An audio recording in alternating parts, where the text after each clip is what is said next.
Bears-Packers week. Yes. That yes felt like it was, it's Bears-Packers week. I don't know. Doesn't it kind of feel like you don't know? We've built up this entire off-season. Rodgers is gone. It's our time. It's our time. And it's time now. And it feels like, maybe we're not ready yet. The pause that you begin to have when the season starts, right? Especially when it's against the Packers. Especially when it's going into now a third quarterback regime, and we've all kind of been laughing at Jordan Love along the way. But as we get closer, we know that Packers defense, that Packers running game is tough. And they're more established with their coaching staff and their players. And the nervousness starts to come out right about now, Dan, because this is, technically the first game of the official week of the season, right? Mm-hmm. So the nervousness starts to come out. Look at me. I feel like I'm sitting in my chair, like all tense right now. Like I am tense, for sure. Very tense. So and maybe I care too much about it, because maybe for a lot of people, come on, bro, it's just a game. And even if that were true to a certain extent, and maybe it is when we play Detroit. No offense to Don Burr. But against Green Bay, man, this feels like, again, I take it personally. Yeah. I know. It matters. I wish that this era of players cared, but because of free agency, they could be in Green Bay next year, and they don't really look at it that way. It's a business. Is it possible that you and I can talk each other out of this, or maybe even Chris Watts, who's going to join the show in a little bit? Can we yeah? Can we leave this show like feeling positive about like we can beat the Packers? I sure hope so, because otherwise I'm flying out there for nothing, Well, Danny boy, why don't we kick this show off? Let's do it. Bears country. Where is it?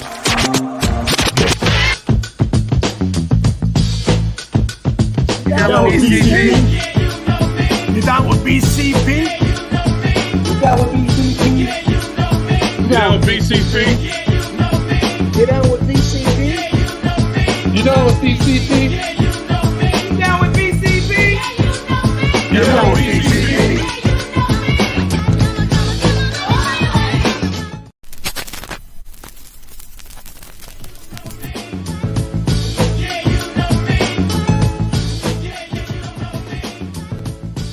Shay told me to dance like this. He said, don't show the hands.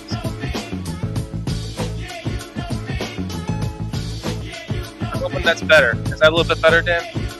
No, I just feel so uptight and tense right now that the things that I should laugh at aren't even funny, because I'm just so worried about the game.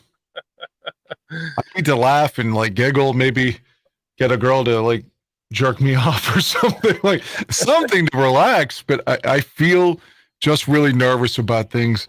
Not saying that I feel like all the Bears are going to lose. It's doom and gloom, but I'm sort of I would see the whole offseason it's a foregone conclusion. The Bears are going to win by 28. I've never been one of those guys. I don't know how to get to that point. I wish I could, but I'm not saying they're going to lose, but I feel like if they do win, it's going to be tight. I just don't see them winning big, especially as sloppy as the preseason went and everything. So I feel like if the Bears do win, it's going to be, 24-23 or something like that. Let's just hope we're on the right end of it. And it's no laughing matter, unfortunately. Yeah, we're a little bit banged up, right? I kind of want to play the press conference. There's really, we talked a lot about this last week. So I kind of want to actually play the press conference and have us talk about it in real time. Let's do it. Pause it and talk about it. But let's Sure. get to that in a second. But yeah, the reservation that you start to have as it gets this close to the season, Green Bay game 1. It's getting real now, right? And Yeah. that's where it starts to settle in, like the PTSD, if you will, Yeah. lack of better words. You remember on Rocky, before the big fight, neither guy could sleep the night before? Right. And Rocky went to the arena and stuff, and he was like, hey, look, it's the pictures doesn't have the right colors. I mean, I know it's a dramatic comparison, but I feel like I can't sleep because I'm worried about this. I'm very worried about this too. I don't want to be here 0-1, although I probably won't be on next week because I don't even land until 9 p.m. on my way back, and then I have a 90-minute drive home from the airport. So either way, I don't want to be talking to you after the game at any point and say we're 0-1. If you had a percentage on it, though, I mean, I think at best it's 50-50. At best. Yeah, that's what's so, like, at best it's 50-50, right? They do have the advantage. They should have the advantage. They're at home. You know, I know that didn't matter for so many years when Rodgers was quarterback, but it's not like Green Bay had this explosive preseason where all their things were coming together too. So if both teams are kind of in the muck, then at least they're in our yard, so to speak. I mean, I think in a way though, what I meant was Green Bay has the advantage because they're more established, right? The running game is more established. Even though it's moving on to Love, he's been in the system for many years. They've got their receivers they added a bunch of new receivers last year. They're going into year 2 of this offense and for the Packers. I think that's where my what would you rather? Would you rather take away everything else? I'm just talking about the individual 2 guys. Would you rather be following Brett Favre and Aaron Rodgers and trying to prove that you're worthy of being their successor, or would you rather be Justin Fields trying to prove that you're not a running quarterback, you can throw too? What's the more difficult, what's the more daunting task? Following 2 legends, not just 1, 2, or trying to show that you suddenly can throw better than what people think you can? Not only that, you're MVP, some people think that you're a bust. So which one's more difficult? Well, not only that, but you have this legacy of Bears quarterback tradition that sucks that he's also trying to overcome. Right. Coming out saying he wants to throw for 4,000 yards. He thinks he can this year. So, I mean, he's got a lot to overcome as a Bears quarterback. Who's got the most pressure? Who has the most to prove on Sunday?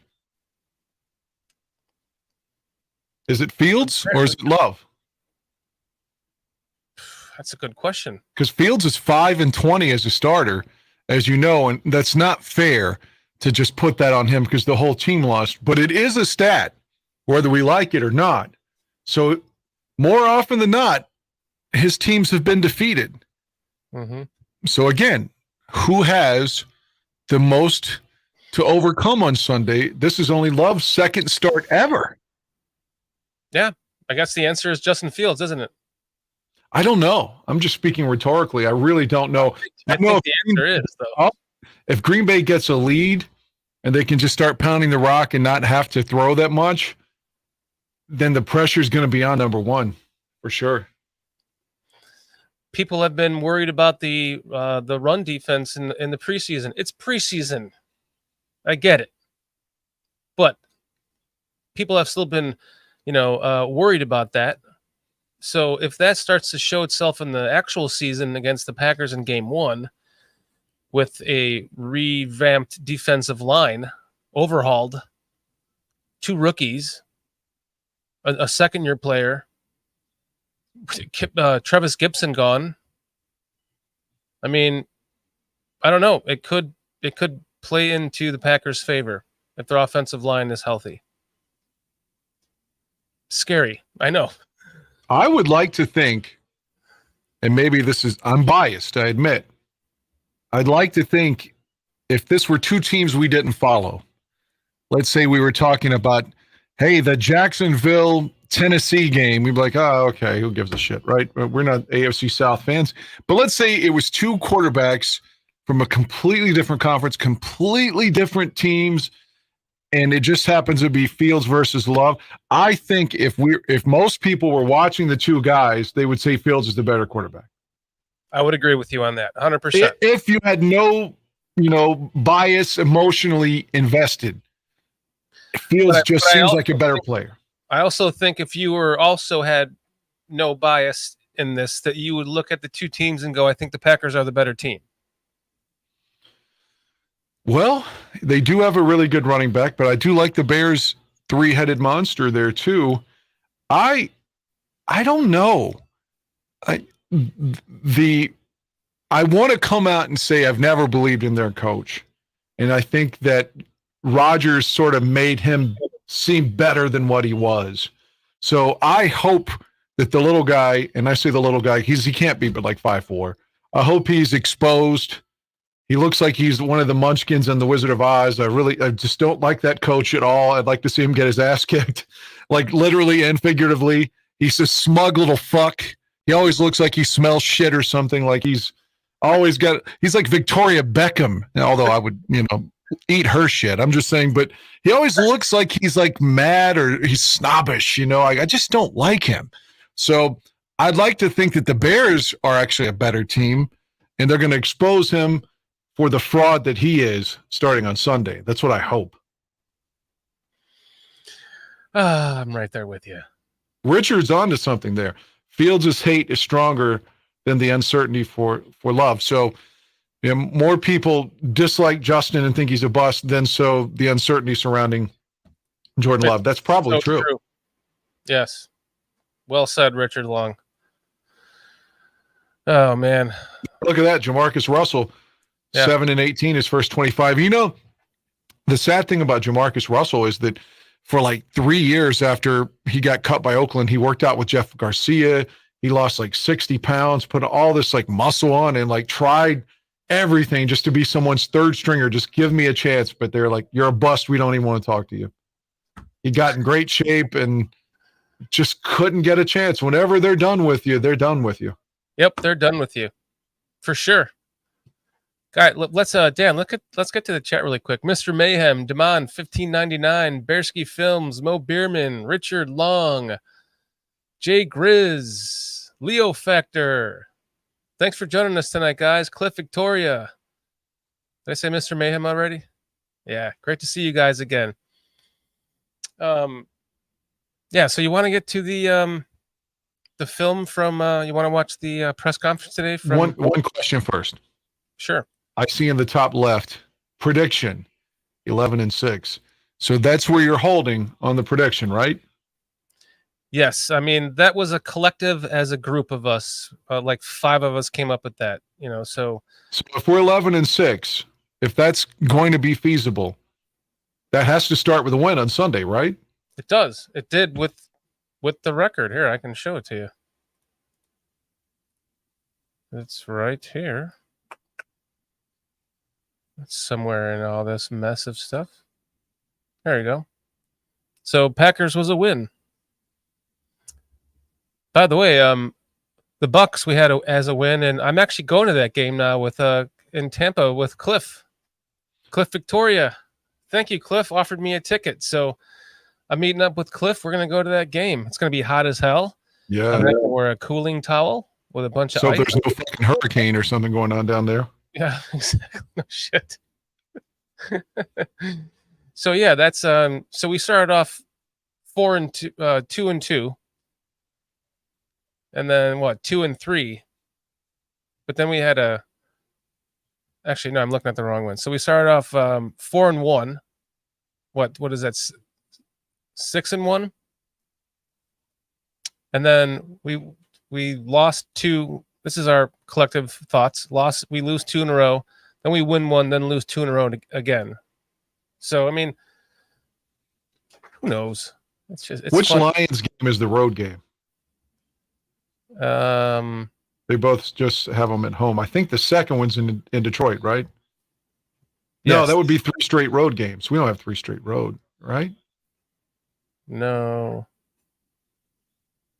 Oh, I screwed that up, huh? Yeah, it must be the first one's at the Lions, right? As I look at that, I'm not sure that we're going to lose to the Browns. Maybe. Yeah, we had because we had it was at Lions. We had it as a loss, and we had at home as a win. So yeah.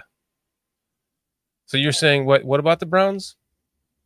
I don't have a lot of faith in Watson and Cleveland, and I don't know. I think that could be a victory. I mean, who knows? It could be. Yeah, the Cardinals are tanking. They may not even activate Murray the whole season. I saw. Wow. They want the number one pick. They want to get rid of him. Who knows, man? But I worry about the Green Bay and the Tampa Bay game to start the year, though. I don't know that they're both wins, but if they are, then we have a shot in Kansas City. If they're both losses, then I worry about an 0-3 start. Oh.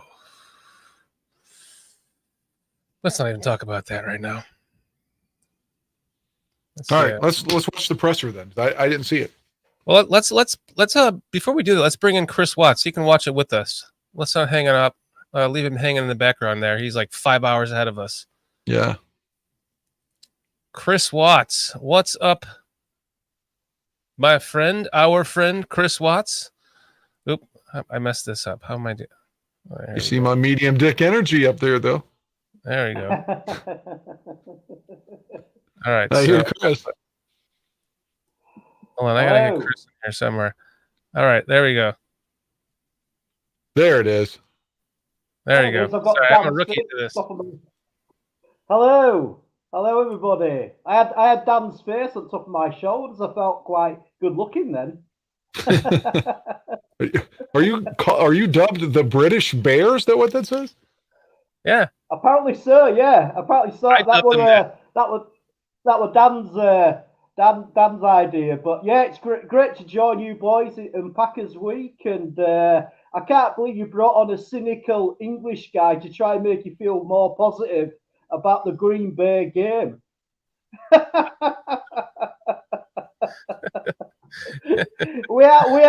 Us English are cynical from birth. So yeah, but it's great to speak to Dan Aguirre and you, Dan, as well. And it's I'm a little bit like Mr. Aguirre. I'm a little bit tense about this Sunday, and I was quite confident about it. I just think with all the injuries they've had on the offensive line and how good their running game is as well, it's sort of lowered my expectations down a bit. So you're kind of preparing yourself for a loss? Is that what you mean? I wouldn't say prepare myself for a loss, but I'm very much thinking that it's going to be if we do win, it's going to be a tight game. Very much like how Dan described it earlier on. Then again, though, it's week one, and you do get some weird results week one, like last year when we beat the 49ers. So, and I know Green Bay lose their sort of early games quite often as well. So let's hope, mate. Let's hope that with it all comes together and all these people who are injured, like all the defensive backs and everybody, it just comes together in week one. Because I think if we lose that one, it's I can't imagine what the mood in the camp and what it's going to be like on YouTube for the next sort of week or so after the game. So. It's like thinking about my dog dying, you know? Oh, don't, I don't like to think about my dog dying. Yeah. One thing as I look at the schedule, Tampa's definitely, I haven't seen anything to verify this, but more than likely Tampa's going to wear white in that week 2 game to force us to wear the darker jersey. But if I were the Bears, I'd wear the orange one that day on the road to alleviate some of that sunlight and the heat that's going to come with the Navy down there. I would wear the orange jersey in Tampa. I wish that the uniform jersey release schedule would come out. Last year it was like September 2nd, and today's the 4th, and it's still not out. Because I always want to wear the right jersey to the game too. Yeah, can't they wear the one that the white one with the, the crazy striped socks? No, because Tampa will wear their all white to make us wear the dark in the heat. So if they're wearing white, we have to wear either the orange or the navy. The Dolphins did that to us back in 2018, but the Bears did wear orange that day, but we still lost. But I mean, that navy's going to attract a lot of heat. That's for damn sure. I know. It's going to be hard to wear this jersey to that game. I'm thinking about wearing a T-shirt this week because every game I've gone to and worn a jersey, the Bears have lost anyway. So I'm thinking of just wearing like a white Navy Bears shirt or something and hoping playing the superstition card, I guess. Yeah. You see, Dan, the thing what I'm worried about is that I've got a feeling that Mr. Short here is a little bit of a jinx at home going to a game. So I'm slightly worried about going to a game with Dan because I keep thinking a jinx. Yeah, normally I'm actually pretty good going to games. That was a bad year last year for me. Well, I went to a lot. Oh, thank God. I went to a lot of games, so they made me look bad. I mean, I'm one of these people who's quite lucky. I'm quite lucky when I go to sort of sporting events. Like my side usually wins, so I don't know if that's just put the death nail into it. But yeah, with your record last year, Dan, I'm like, oh God, and same with Mr. Aguirre as well. Like the Raiders game are going, so I'm thinking, man, am I going with two jinxes here or what? I'm traveling thousands of miles, spending a fucking fortune, and I'm going to be sat with jinx. I'm only joking, boys. I'm only joking, man. Well, you're sitting with Foster the second game, so you don't know anything about Foster's jinxiness. How's Foster going to make it through the game without smoking? Yeah, that's what I'm thinking. Knowing Foster, me and him will never get to the game. You're like, I'll meet you inside. I'll meet you inside, kid. Oh man, no, it's true. You made me completely lose my train of thought over that one. Sorry, mate. No, you're gonna have a lot of fun at the games. It's amazing that you got to, with the GoFundMe, we were able to get you here, and you can go see that because it happened to be lucky that there's back-to-back home games. So now you'll be at the one with myself and Kitty and my cousin, and then the next game you'll be at the Raiders game with Foster, and you'll meet up with Dan and Aldo or whoever else is going to that game. Yeah, Aldo can't go, but on the day before, he's wanting us to come to his house. The way I think it would be you two gentlemen, myself, and Heidi's coming in from Mexico. He wants Heidi to come over and have a small get together with people that are in town that weekend because he is still unable to go to the games. He still can't raise his arm over his head, and he can't have someone be like, yeah, fuck yeah, first down, and like shake him and like pat him and wait and try to shake his hand and all the things you do at a game where he's still injured. So, but he still wants to get, to meet Chris and Heidi, and I think he's met Heidi once before, but he invited everybody to his house the day before the Raiders game. That's right. Yeah. Apologies. Sorry, Dan. Yeah, I mean, I actually spoke to I messaged Aldo the other day, so he's going to let me stay over. I can stay over at his that weekend, so it's just good. That'll be so cool if everybody comes to his house and we all get a chance to get together. It'll give me a chance to spend a bit of time with you as well, Mr. Maguire. No, I don't know why I called him Maguire, sorry. That's all right. But yeah, it's just going to be it's just going to be awesome. And that week, this 10 days is just, oh God, I just can't put it into words, man. I'm sort of like half shitting myself because this is like so out of my world and my life, like actually doing something like this. And also, like, obviously, I know you two guys, but like, I don't know Dan's family, and I'm staying with Dan's family, so I hope they like me. And I mean, I've got this bit of a weird feeling that I'm never going to get out of there. Like, I might never get to the old cult following, and I keep thinking I'll never get to that second game because you'll have me sort of chained up in a dungeon somewhere. Yeah, if this were a horror movie, either Chris would be the killer or someone in Dan's family would be the killer. It wouldn't be. It would. They would either like kill Chris or Chris would kill all of you. Yes.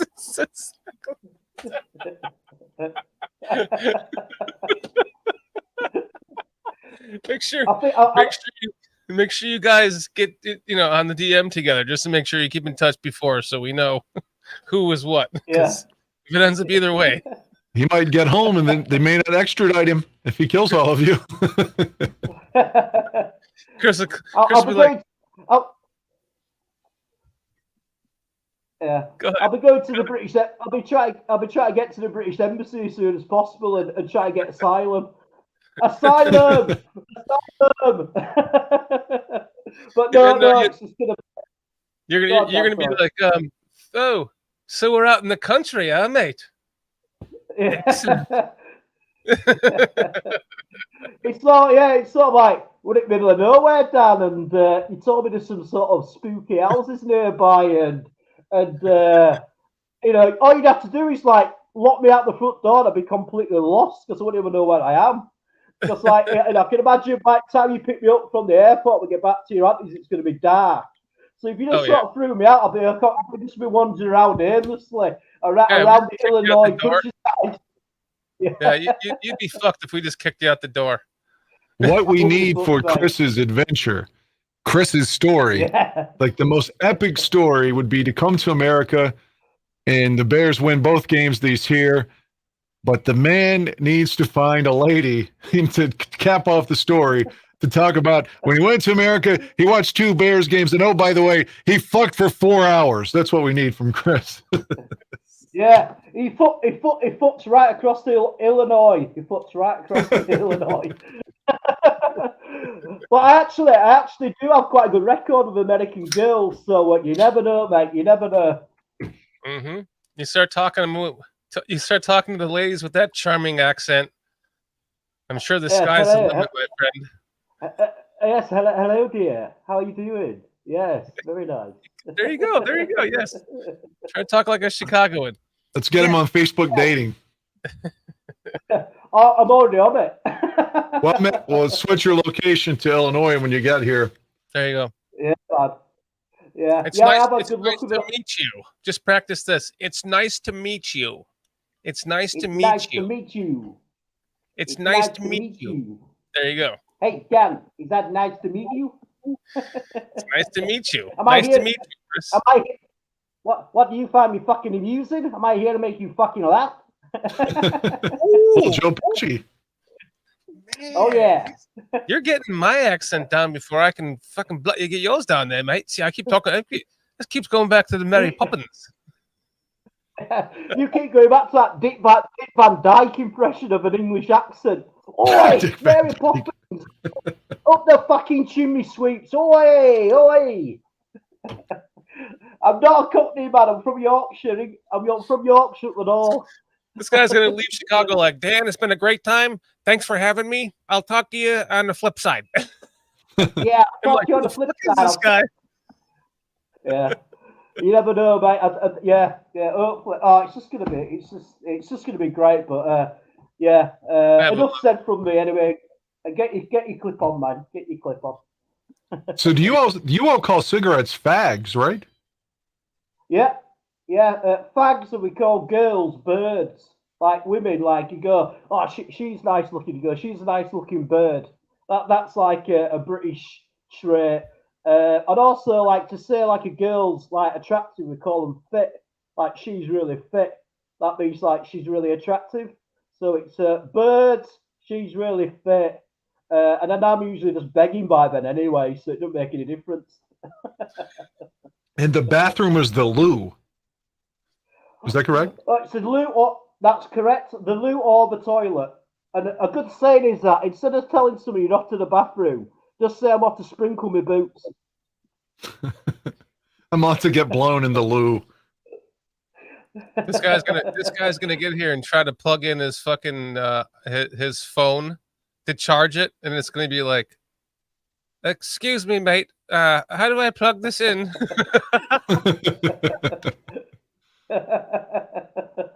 No, I've got a plug adapter. I need one for my hairdryer. Make sure you bring that adapter, because I have no fucking idea where to get that for you. Wait, Amazon. Never mind. No, you're not very up on the old English, are you, really, Dan? You know what I mean? I must forgive you for that. Definitely not. Especially Definitely not. especially when it comes to English money. Yeah. What is that? Do you have the yen over there? Is that what it is? No, we have the pound, mate. Pound sterling. That's right. I thought it was the what's the euro. other, the euro? I thought it was the euro. I thought it was the euro. That's what I thought. Yeah. I mean that was quite insulting, Dan. Really, as an Englishman, I was nearly just going to walk off the show. That was quite insulting. I finally insulted you. It took all that. After everything. After all them insults you've been throwing up there, that one sticks. It was the euro. Fucking what? Fucking euro? Pound, mate. Pound. Fuck you. Chris can come here and teach all the kids the metric system. Yes, please do. Makes sense. I hate converting it for work. Do you guys want to watch the? You guys want to watch the press conference and chat about it? I would love to. Mate. Let's go to that. Is this Eberflus? Yeah. Okay. Let me remove you from the screen there. And hit this play button. Yeah, so we just started off our, we had a long weekend. Players had the weekend off and came back in our Monday. So we got on the field a little bit. So we did light individual and some special teams, then finished with a 7-on-7 just to get the guys moving around. And we always think it's a good idea when you have a couple of days off. It's kind of the schedule we'll have on Thursdays. We looked at it for that after the Thursday games. So that's good to get them moving around. We think it's going to make for a better Wednesday. Leading into Wednesday, we'll be in pads, first and second down day, which you've already had a preview of that. So we're ahead of it a little bit. And going into first, second, third down, we'll be in shells in the second day. And then Friday, we'll be in helmets. And work the red zone, gold zone from there on that day. So guys are excited about this week and the preparation that they've already put in for our first opponent and working into this game week. And really, I talked to him this morning about rhythm and routine. It's a rhythm and routine of an NFL player, of an NFL coach. You have to visit with your loved ones about that rhythm and routine and what that means to you to get yourself prepared and ready to go for these 17 Sundays that are so important to every one of us. And it matters. And details matter. And your preparation matters. And that's the phase they're in right now. They're in preparing. Watching the film, studying their opponent, studying the guy they're going to go against, looking at their matchups.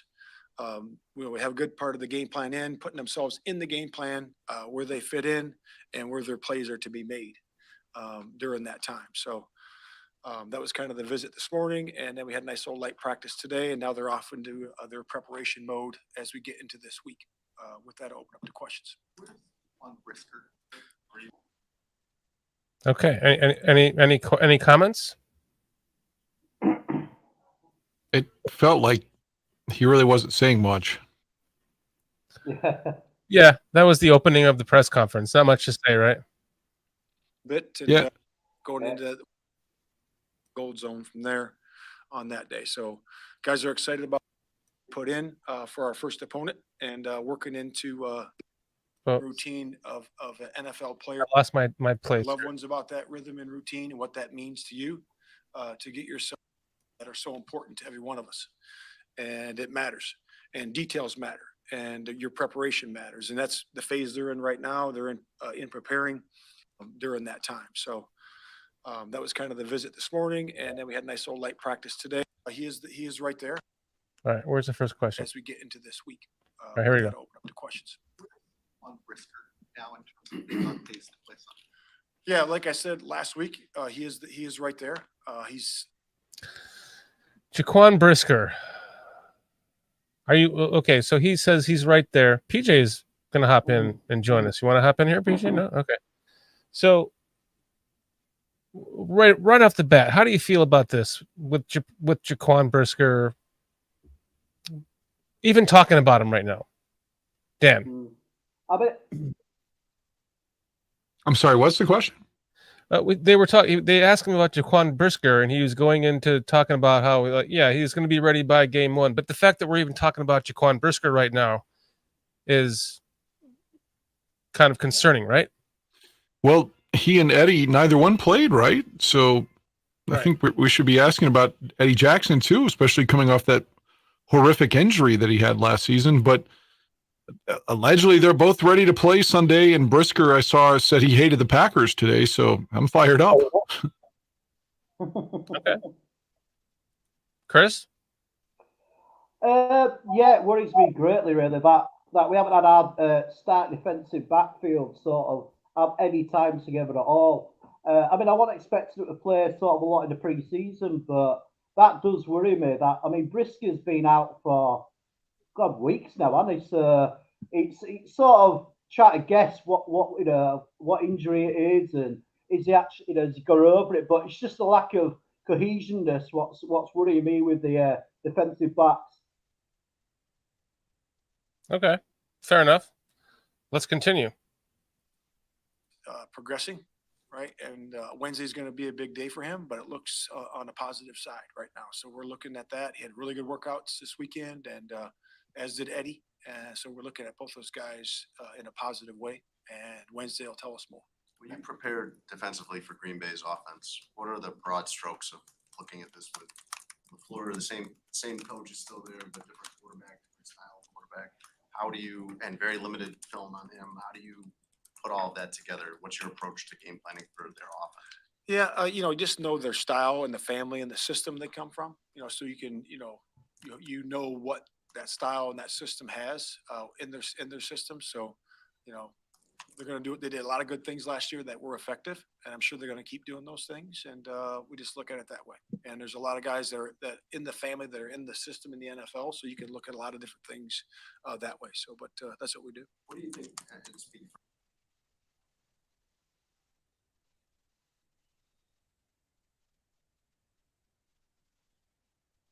think you're muted, Dan.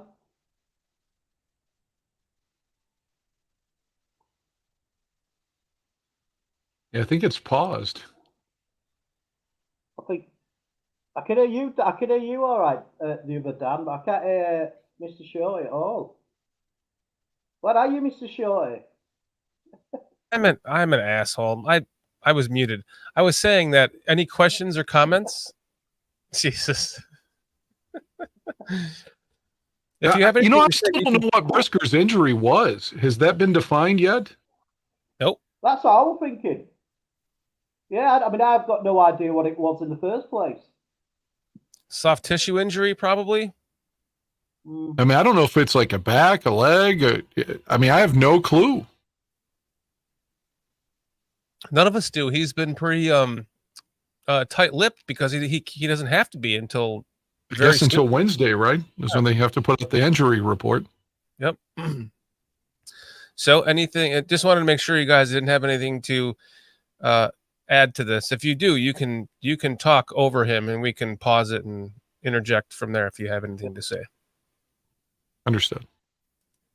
For Alan as well, what do you guys find most challenging about matching up with LaFleur, what he does, and trying to decode that? Yeah, it's always about the players. Just finding some tall guys, right, Dan? Sure. Get some tall coaches. It's not all the bald ones that Nagy had. Right. Okay, moving on. It's always about matching up against their good players. That's every week. When you look at the NFL, it's always about that because how do you match up with those guys? And if you match up well against them, that's fine. If you think you need to help somebody someplace somewhere, you have to do that. And but that's always the game that you play as a defensive guy and an offensive guy. You're always looking for those matchups where you can exploit.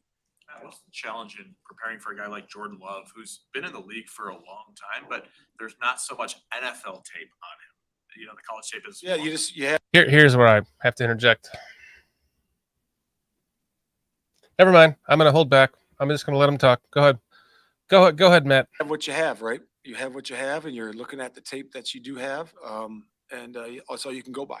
And again, that happens all the time when you're playing against a guy who's just starting out, maybe a second start or a rookie, and that's all you can go by. Coach, you all did some things this offseason to address the offensive line, and the thought was, you go left and right with the guys that you thought with Braxton and Tevin and Cody and Nate and Darnell. And the idea was that can get some continuity over the course of the summer, then that would be a pretty good group going into the season. Obviously, that did not happen due to injuries. Now you're in a bit of a different place. How do you go about moving forward with that, and where's the level of belief or confidence that this group, as they currently assembled, can be as effective as you hoped that original group would be? Yeah, that was a long-winded question. Anything to add to that? Any answers, Dan? No, I mean, I just want to hear it. You want to hear his answer, right? You don't want to give your answer, right? Okay. I want to hear what the That's a coach. good question. Really, it's what you go by. It's what we have, right? So the guys are getting back in there together. They had a couple of good practices last week, which we thought were really good for us. In terms of execution, in terms of continuity, bringing those guys together, and we have this week, and then we're gonna have to build upon that going forward into this first stack of games. So that's really all we have. You know what I mean? So philosophically, what was when in your decision-making process to keep today brief? A little bit more on the Monday. Yeah, just quick and fresh, and getting guys in and out of the building. We had a good set of meetings, which was great. Had a good team meeting. Do you have something to say, Chris? Yeah, well, just about what he was saying about the offensive line. That to me, the words he was using, it sounds like we're in quite a bad shape to me. It sounds like that offensive line with all them injuries, it's gonna be hard work on Sunday, because the Packers do have a good defensive line, and I think he's just sort of, obviously he's being very cautious and he didn't really want to give anything away, but just from them sort of words and how we were talking, quite vague, that worries me quite a lot. The screen is kind of frozen on a very I don't know, kind of a concerned look. Yeah. If I will say.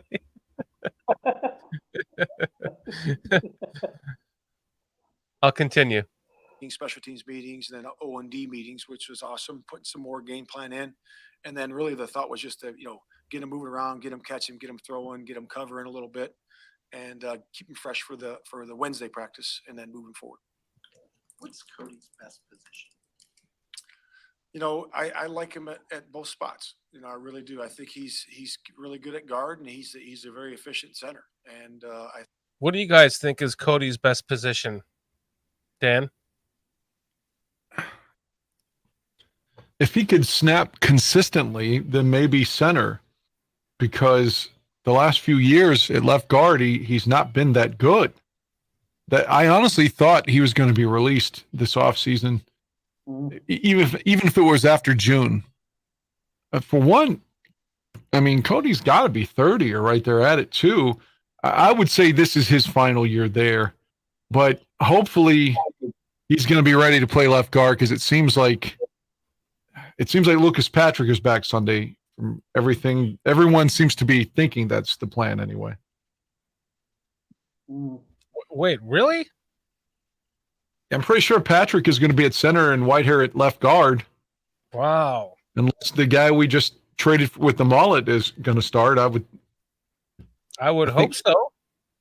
I thought he was like the replacement to Tevin Jenkins until he comes back, and then Whitehair is back at center. Because my answer is Whitehair, I think, is, like you said, Dan, I agree with you, everything you said.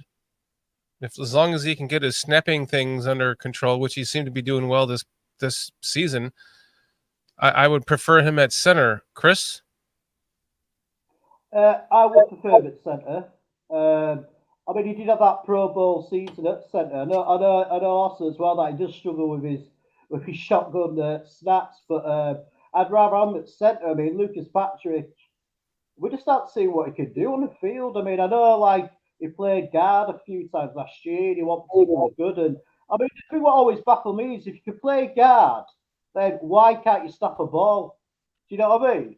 It's sort of, because even if you're not, you still have to use your hands in blocking. you're still going to get hit on your hands and all that sort of thing. So that sort of baffled me. But yeah, I think I'd rather have Whitehair at centre because I thought like you, Dan. I thought the guy we brought in from Miami, the mullet guy, who actually looks a bit like my dad. Because my dad had exactly the same hairstyle and mustache in the 80s. So it just reminds me of my dad.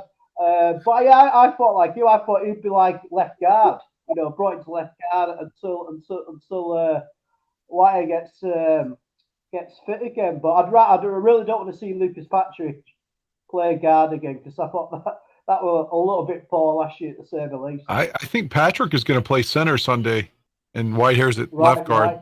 I think that's what's going to happen, but I could be wrong. Wow. Okay. We'll find out. You guys want to continue this interview? Yeah. Yeah, sure. Yeah. I think going forward, we're lucky to have that. We're lucky to have a guy that can flex in and out. So I like him at both spots. When I asked you about LaFleur, you said it comes down to the personnel. It comes down to the players, your players against their players. Do you, as you scout them and make your own plans, do you like the way your personnel matches up better this year with their personnel? After all the upgrades you've made, now do you look around at all 22 spots and say, okay, we have many more edges than we did last year? Yeah, I would say that for sure. I mean, we have acquired a lot of players, and some good ones. If you look at both sides of the ball, so we feel good about our players, and we're excited about the matchup, and we're excited about those guys being able to go against our rival, and it's going to be exciting. Yeah, an underrated part of any rebuild is how good everybody else is, and the NFC North there's as much parity now with Rodgers out as there's been in a long, long time. How much of that is a factor, do you think? And just in your mindset, just the way you go about it. I mean, if you're trying to rebuild in the AFC West, it's a totally different story. You're in the NFC North. Do you acknowledge that parity and that opportunity that presents for a team that's maybe taking the next step, and it could be a bigger one than maybe people think? Yeah, I mean, you look at the landscape of your division. I mean, that's certainly the first thing you look at. And then you look at your conference, and then you look at it from there. But we like where we are, in our division, and that's why we play the games. We're going to play these games, and we're going to see where we are and see where we need to grow and mature in some spots and get better at some spots. It's all part of the season. You go from your first game to your second game to your 10th game. We just have to keep getting better every single week, and again, have some young players in there that are going to be, exciting to watch and exciting to grow, but you certainly feel good where you are in the division. Now, with such a young team, how much do you as a coach lean on a guy like Eddie Jackson, who's been around for a number of years and been present with this team for a while now? Yeah. I mean, you lean on all those older guys, right? And Eddie's certainly one of them. He's the guy that's been through, a good season that, he's had here in 2018, and then also been through some trials and tribulations, and that makes him a stronger player. And he's been up, and he's been a little bit in the middle. And last year he was on the rise again, and we expect great things from Eddie this year. But leadership is no question. We expect that from him. How are you feeling about Eddie Jackson this year, guys? Dan? Well, our guy Ron, who made the games for, and he gave us the tickets for the Bears Raiders, went to a couple of the training camps in Lake Forest and said that Jackson looked great. And if you didn't know that he was already hurt from last year, coming off an injury, you wouldn't know it by the way he looked. So that gives me hope for someone that's seen him up close, and looking good in spite of, he's got to be getting closer to 30 and coming off a big injury. So if I'm trusting Ron's eyes, then I'm excited for Eddie. And with Brisker's another safety that wants to make tackles. And as we know, Eddie does not like to tackle. So that's good for him to maybe sit back and maybe get some interceptions. Chris? I think we definitely need Eddie Jackson out there just due to his leadership, like the coach said. It's just like what I mentioned before. It's just like they haven't really had much match time together. Obviously, they would have trained together, Brisker and Eddie Jackson and all that at training camp. But they just they didn't play it all together through the pre-season. But yeah, I think we definitely need Eddie's leadership at the back end. I mean, his tackling, he did improve last year. But then again, I don't know how he can not improve compared to how he was the previous year. Because my mum could tackle better than him, and she's like 71. So I just hope he's fully fit and he can last the season, because I think we do need that bit of a general at the back, a bit of a captain at the back. So yeah, I just hope like he played like he did last year and just improves in his tackling ability. And Brisker needs. Sorry, mate. Go ahead. Brisker needs. I'm just gonna say Brisker. I know he loves his tackling, but he just needs to wrap up more rather than just going in with his shoulder, because there's so many times you see running backs will bump off of them sort of tackles, and it happened to him quite a lot last year. So I just hope he wraps up a bit more. But he is a hell of a player. But yeah, I just hope Eddie can last through the season, really. I was just going to ask you the question. When's the last time you saw him play a full season? I can't remember. Was he hurt in 21? No, I don't. Because my answer at the top of my head is like, didn't he play all of 2021? Oh, he might have. Okay. Anyone out there know that answer? That seems like a good answer to me, Dan. What, in 2018? 18, he was solid. 19, everyone took a step back. 20, he was really struggling. 21, he struggled. But I don't remember him being significantly injured, though. He might have been injured from the year before, though, still. Or something. It was because he wasn't, we were all worried about him, right? So my concern is, yeah, he was having a great season last year. We know he can do it again in the second year in this defense. Can he remain healthy the entire season? How old is he now? He's got to be close to 30. Yeah. Yeah, it's got to be in his late 20s, isn't it? So that's my concern there, is who comes in when he's out? Elijah Hicks? Is he the answer? I mean, I don't know. I just don't know. I didn't see a lot out of our safeties in the preseason enough to, like, I didn't break down the tape or not. That's what I'm saying. I remember you didn't have either guy playing the final preseason game, but nothing really stood out to me. Like, I wasn't saying, these backup safeties are fucking terrible. Right, but exactly.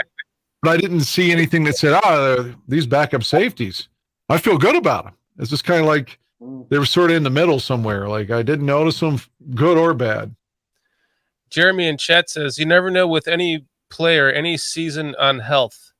Just sucks when good to great players seem to be played with injury. And that's really, Jeremy, that's a great point, because when you look at, I always kind of judge if you go back and you judge the Bears seasons, the one and dones that they've made the playoffs, they were a healthy team for the most part. Until, even the 2006 team was healthy until kind of towards the end, they lost Mike Brown. They would have had Mike Brown and Tommy Harris in that Super Bowl, they would have won. But, for the most part, when they were a better team and they made the playoffs, they had health on their side.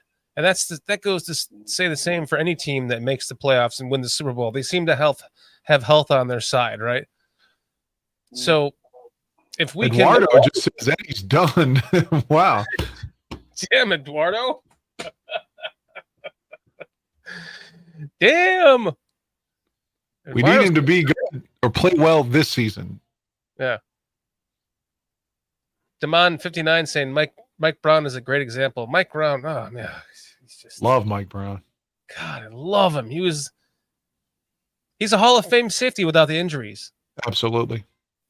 Without a doubt. Anyway, let's get on to this press conference. Is it more of an advantage for you to face Jordan Love, who has no tape but also not that much experience now, than it would be 8 weeks from now? Or I just hate this question. Let's let him go. I'm curious what the exchange is in terms of there's less for you to go on, but also he might not have hit his stride the way he would be had he played a lot. Yeah, and that's always a tough question to answer. It's like, you are where you are. So it doesn't, I really can't answer that. Just have what you have, and you go with what you got, and you make the best of it. First on the schedule, though, did you take note that, this is, it being week 1 might have a different connotation than if it were later? Yeah, I look at the schedule a lot of different ways. I have a lot of perspectives on it. For me, it's like, who you're playing, when you're playing them, in terms of the times, rest for your players, everything from this to that. I look at everything. So Your game week routine, is it any different than it's been? Have you learned things from like last year that have changed things, or anything that you can point to that, was a lesson learned from last year or whatever? yeah, I would just say the main change is that I'm going to be more 50-50 on both sides, and with special teams, so I'm going to be more spread with the whole football team than I was last year. I was a lot with the offense last year. So, and I've stated that already before, but that's going to be the big difference in the routine for me. One of the guys that you'll match up with is Christian Watson. What left an impression on you when you played them the second time last year, and the things he's able to do? Yeah, it was a good draft pick for him. He's obviously very talented. He's got that speed. He's got a lot of. All right, Dan, we lost Chris, but what do you think about that second game last year when Jordan Love played with the Packers, for the Packers, I should say, had a good game with Watson? That's what worries me. Is that what kind of worries you in this scenario? Is kind of they might have like kind of built a repertoire, a bond playing together last season? Is that maybe what's adding to some of your grief moving into this first game? No, and again, everyone that'll disagree with me will say, the past is the past and it doesn't matter now. It feels like anytime the Bears play a quarterback and it's, their first start somewhere, even though this is technically a second start, they always struggle. Whether that was Brock Osweiler's first start in Denver, Brock Osweiler's first start with the Dolphins, Brock Osweiler's first start with the Texans. How about Colin Kaepernick's first start? It just feels like whenever someone gets their first start against the Bears, they light us the fuck up. It could be the 85 Bears, but goddamn if he gets his first start. So I know it's start number 2, but my point is whenever someone seems to be inexperienced, the Bears never really find a way to exploit said inexperience. Who was the Packers quarterback that beat us the one time that they played us without Rodgers? It was he was like the second or third or fourth round pick like 5 years ago. It was before Love. Oh, God. I thought you would know this, Dan. That's why I asked. I can't remember. I remember Kaiser played some, but I don't Not think he Kaiser. beat us. No, it was the other guy. UCLA. They got him out of UCLA. Not Matt Flynn, Jeremy. He was from UCLA. Oh, jeez, come on. I was so excited because he was playing the game because Rodgers was out and he beat us. Brett Hundley. Thank you, Demond 1599. Brett fucking Hundley. Oh yes. Yeah, I'd forgotten all about Brett Hundley. What year was that? Was that like 20? It was a Trubisky era. Trubisky lost to Brett Hundley? I think so. Oh my God, I don't remember that at all. What? Yes.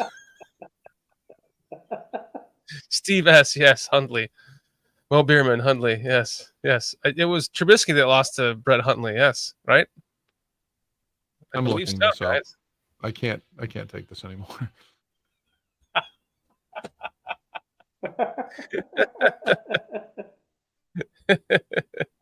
Brett fucking Hundley. Let's see. Mr. Aguirre's got into a meltdown. He hadn't even got to the stadium yet. And Brett Hundley had 9 starts in 2017. Let's see. Yeah. 2017 against the Bears. Oh no, that was the game where Mike fucking or Glennon had the ball bounce off of his foot. Oh God, I hated that game. Didn't Rodgers play in that game? Yes, he did. Okay, where was the other game then? That game was terrible. It wasn't like, I don't think it was a season where Rodgers missed a lot of time. It was like Hundley, like, yeah, I found it. You're right. And he beat us at Soldier Field, no less. November 12th of 2017, Packers 23, Bears 16. Brett Hundley went 18 to 25 for 212 yards, 1 touchdown, no picks. Mitchell was 21 of 35, 297, 1 touchdown, and no picks, but he was sacked 5 times. Yes. So when they asked this question to Matt Eberflus about, let's just go back, about whether or not he's Really more worried about Love. 50-50 on both sides, and with special teams, so I'm going to be more spread with the whole football team than I was last year. I was a lot with the offense last year, so now I've stated that already before, but that's going to be the big difference in the routine for me. One of the guys that you'll match up with is Christian Watson. Christian Watson, yeah. When you played them the second time last year and the things he's able to do. Yeah, it was a good draft pick for him. So that's what my question was. They'd be worried, like. He's got a lot of good things that he does. Did they develop a chemistry last year? Big catch radius. Now you're going to see he's a talent. That against us game 1. Now, did you feel a different energy coming into the building today, just after the long weekend, finally? And if so, can Tyreek Stevenson overcome that? Because that kid does look pretty damn good. Game week, did you feel a vibe shift in the building? Yeah, it's been good the whole offseason, really. The guys have been great energy, great focus, great determination, really good energy out in the field. They're excited. I think they like each other a lot, and you can feel that. And you can feel the relationship piece in building, and it's been good. You pick a number 2 quarterback. Can you pause it 1 second? Mm-hmm. Before we get too far away from 17, because I'm finding myself distracted and not listening because I've been wanting to say something. The only thing I remembered about that 2017 game, I'd forgotten all about Hundley starting. That's the game where Benny Cunningham was out at like the half-yard line and John Fox challenged. And because Benny fumbled, it ended up being a touchback, but they called it. It was Bears ball until he challenged it. Instead of 1st and goal from like the half-yard line, it gave the Packers the ball. And that was the moment where I knew John Fox was gone. They should have fired him after the game instead of waiting the whole offseason. It was like your challenge just gave them the ball. You're done. You're done. You're finished. You're out. It was like the game had passed him by, and that was the one sequence that harshly reiterated that. And that's what I retained about that game. I didn't even remember that Rodgers didn't play, but that's even worse. That guy was just like out of my chair, just like, we're going to fucking lose to Brett fucking Hundley. Yeah. So your larger point is, in the past 30 years, it didn't even matter if it was Rodgers or Favre. They could randomly sprinkle in, Mark Brunell or Brett Hundley or Ty Detmer or somebody, and we'd still lose. So I know. What a pisser. This is where you got it. Yeah. Like they say the history doesn't matter. Man, where were all these people last year when he was it last season when he was, or 2 years ago when he was like, I still own you.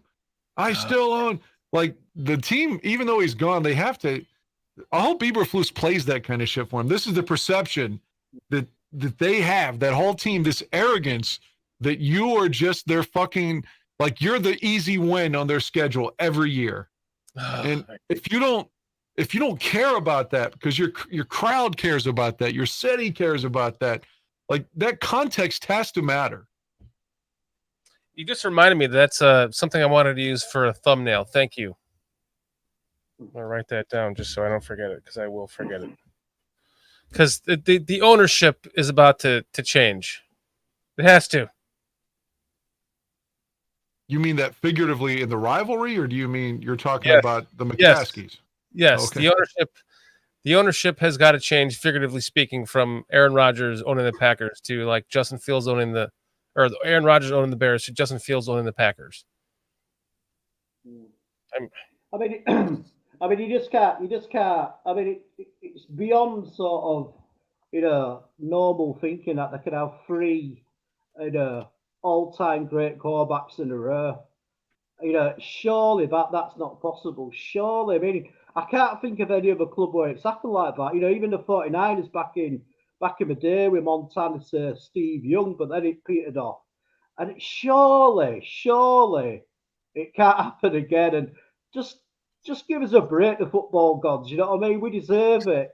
You know what I mean? And I still remember when Aaron Rodgers said that. And if I were a coach, that would be definitely something I'd be playing in the locker room, regardless if it's 2 years ago, whatever, because it's like Dan just said, that's basically probably the public and the league's view of the rivalry, that the Packers will always beat the Bears. Yeah, I just, It's like you know what? I was quite calm when we start the show, but Mr. Aguirre's got me quite sort of tense and nervous about Sunday. The more the show we're doing, the more I'm thinking, oh my god. I feel like we could be in a bar right now, drunk though, and take a couple of Packers fans. Oh, hey, Dan, I wouldn't need to be drunk to do that, mate. You know what I'm like, little British bulldog. If like, That's right. you know, if we were in a bar, and a Packers fan went past and he said something slight to one of us, that'd be it, man. I'd be on him like a fucking rash on my ass. Oh man, you know it to what you're saying. Like I'm losing my train of thought because I'm reading SCC saying the Fudge Packers had a better offensive line all those years. Yes, they did. But with the Bears have been struggling on the offensive line for a generation now. And so we're going on. This is like 100 years of Bears. Now we're going back into the 20s, into the next what is it? Decade of the Bears, or next millennium of the Bears. The millennium is 1,000, right? Decade's 100. So now we're back into the 20s again, and the Bears. That's when their domination originally started back in the 1920s. So let's just hope that we can take that back now. That the Packers had a good run. You only won 2 Super Bowls, you fuckers. Sit on that, Potsy. And now it's time for us to take the NFC North back, and we're going to win 4. I just want one. Yeah. I mean, for real, like, and I don't mean the 85, and that doesn't count because I was 5 years old. I want one as an adult. You know, if they had beaten the Colts, I'm not going to sit here and say that I wouldn't care, because I would care, but I wouldn't feel like something's missing and something's lost. It would feel like it's bonus time now. We're in the bonus. We'll get up there and get a cheap free throw out of this and maybe win another one. But the fact that they haven't won, they lost to the Colts, again, I just feel like I'm missing like a long-lost twin or a kidney or one of my balls or something. I just feel like something's awry. I need a championship as a fan to justify, 35 plus years of fandom and staying loyal to this fucking shit. Yeah. I feel exactly the same, Doug, because why would I, be sat here talking to you two guys at 4:15 in the morning? From England. From England. Right? Surely. You know what I'm gonna do? I'm gonna make like a little shrine, like a little Chicago Bears shrine, and do some like voodoo praying all this week and see if I can and I'll make a little voodoo doll of love and put pins in them and stuff like that. See if it makes a difference.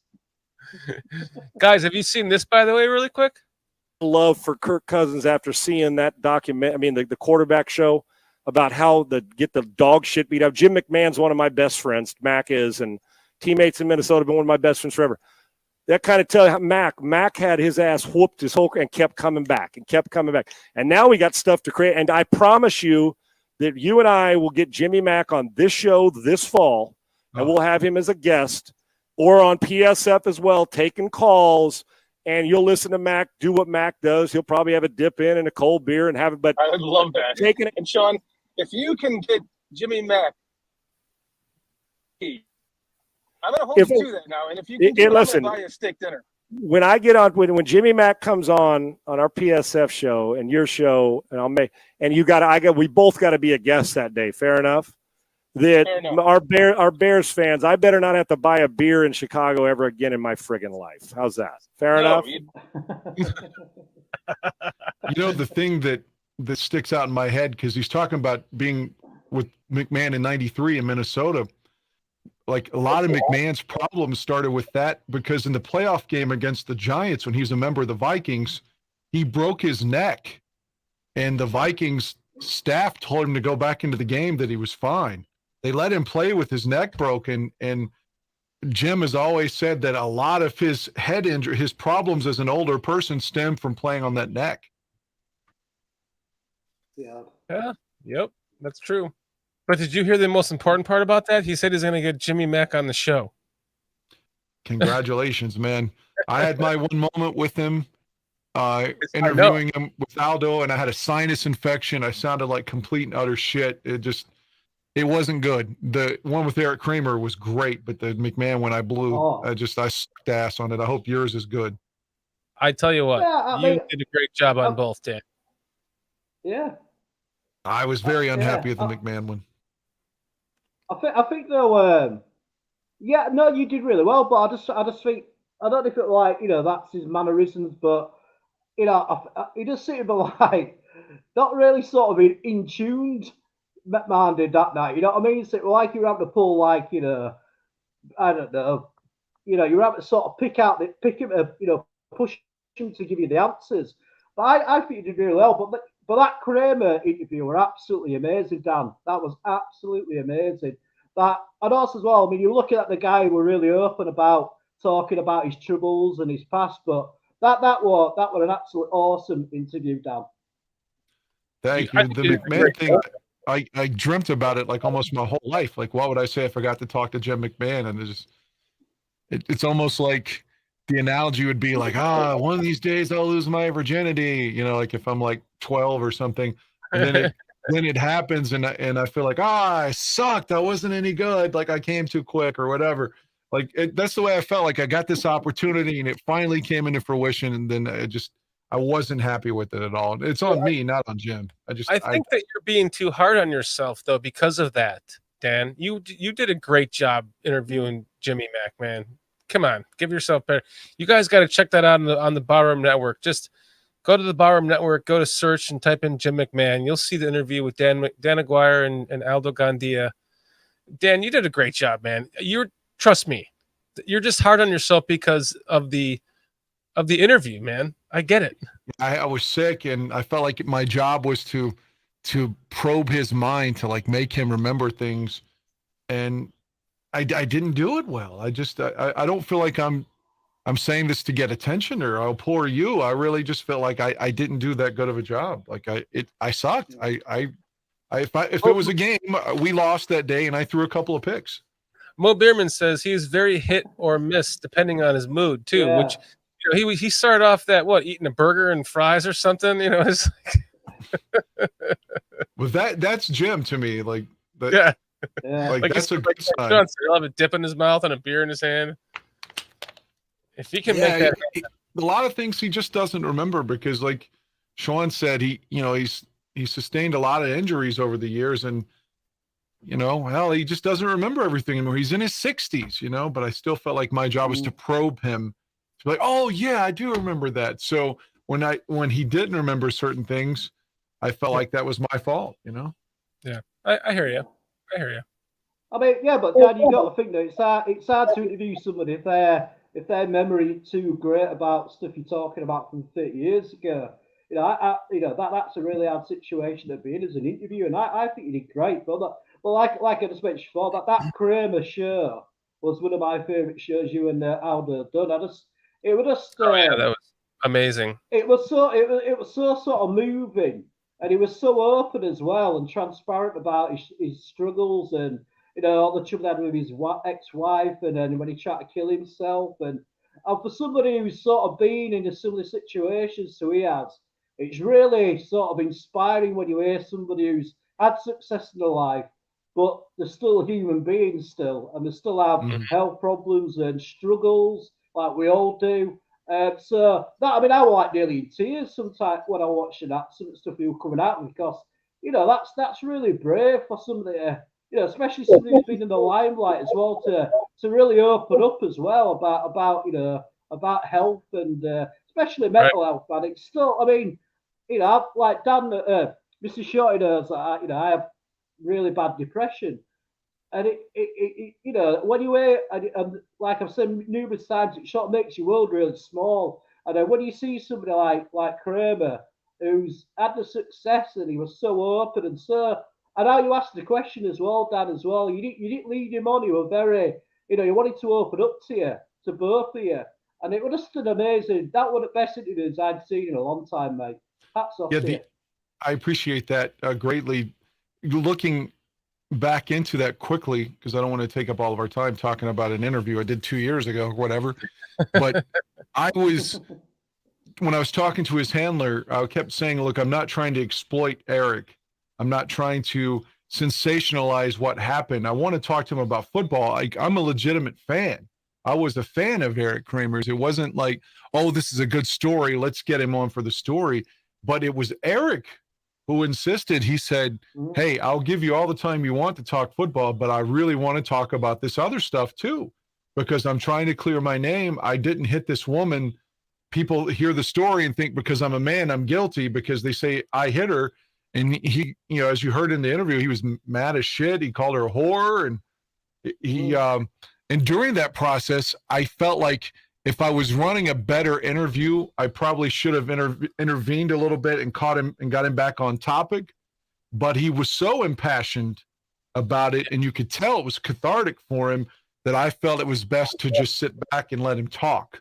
I agree. But in terms of an interview, like if this were on, not because of his language, but if it were on, say, an FM station, I would have had to have interrupted him because we let him ramble a little bit. But because it was a podcast, that gives him the forum to do so. And I feel like after it was over, he felt like he had gotten a lot off his chest. So I think that one was a win.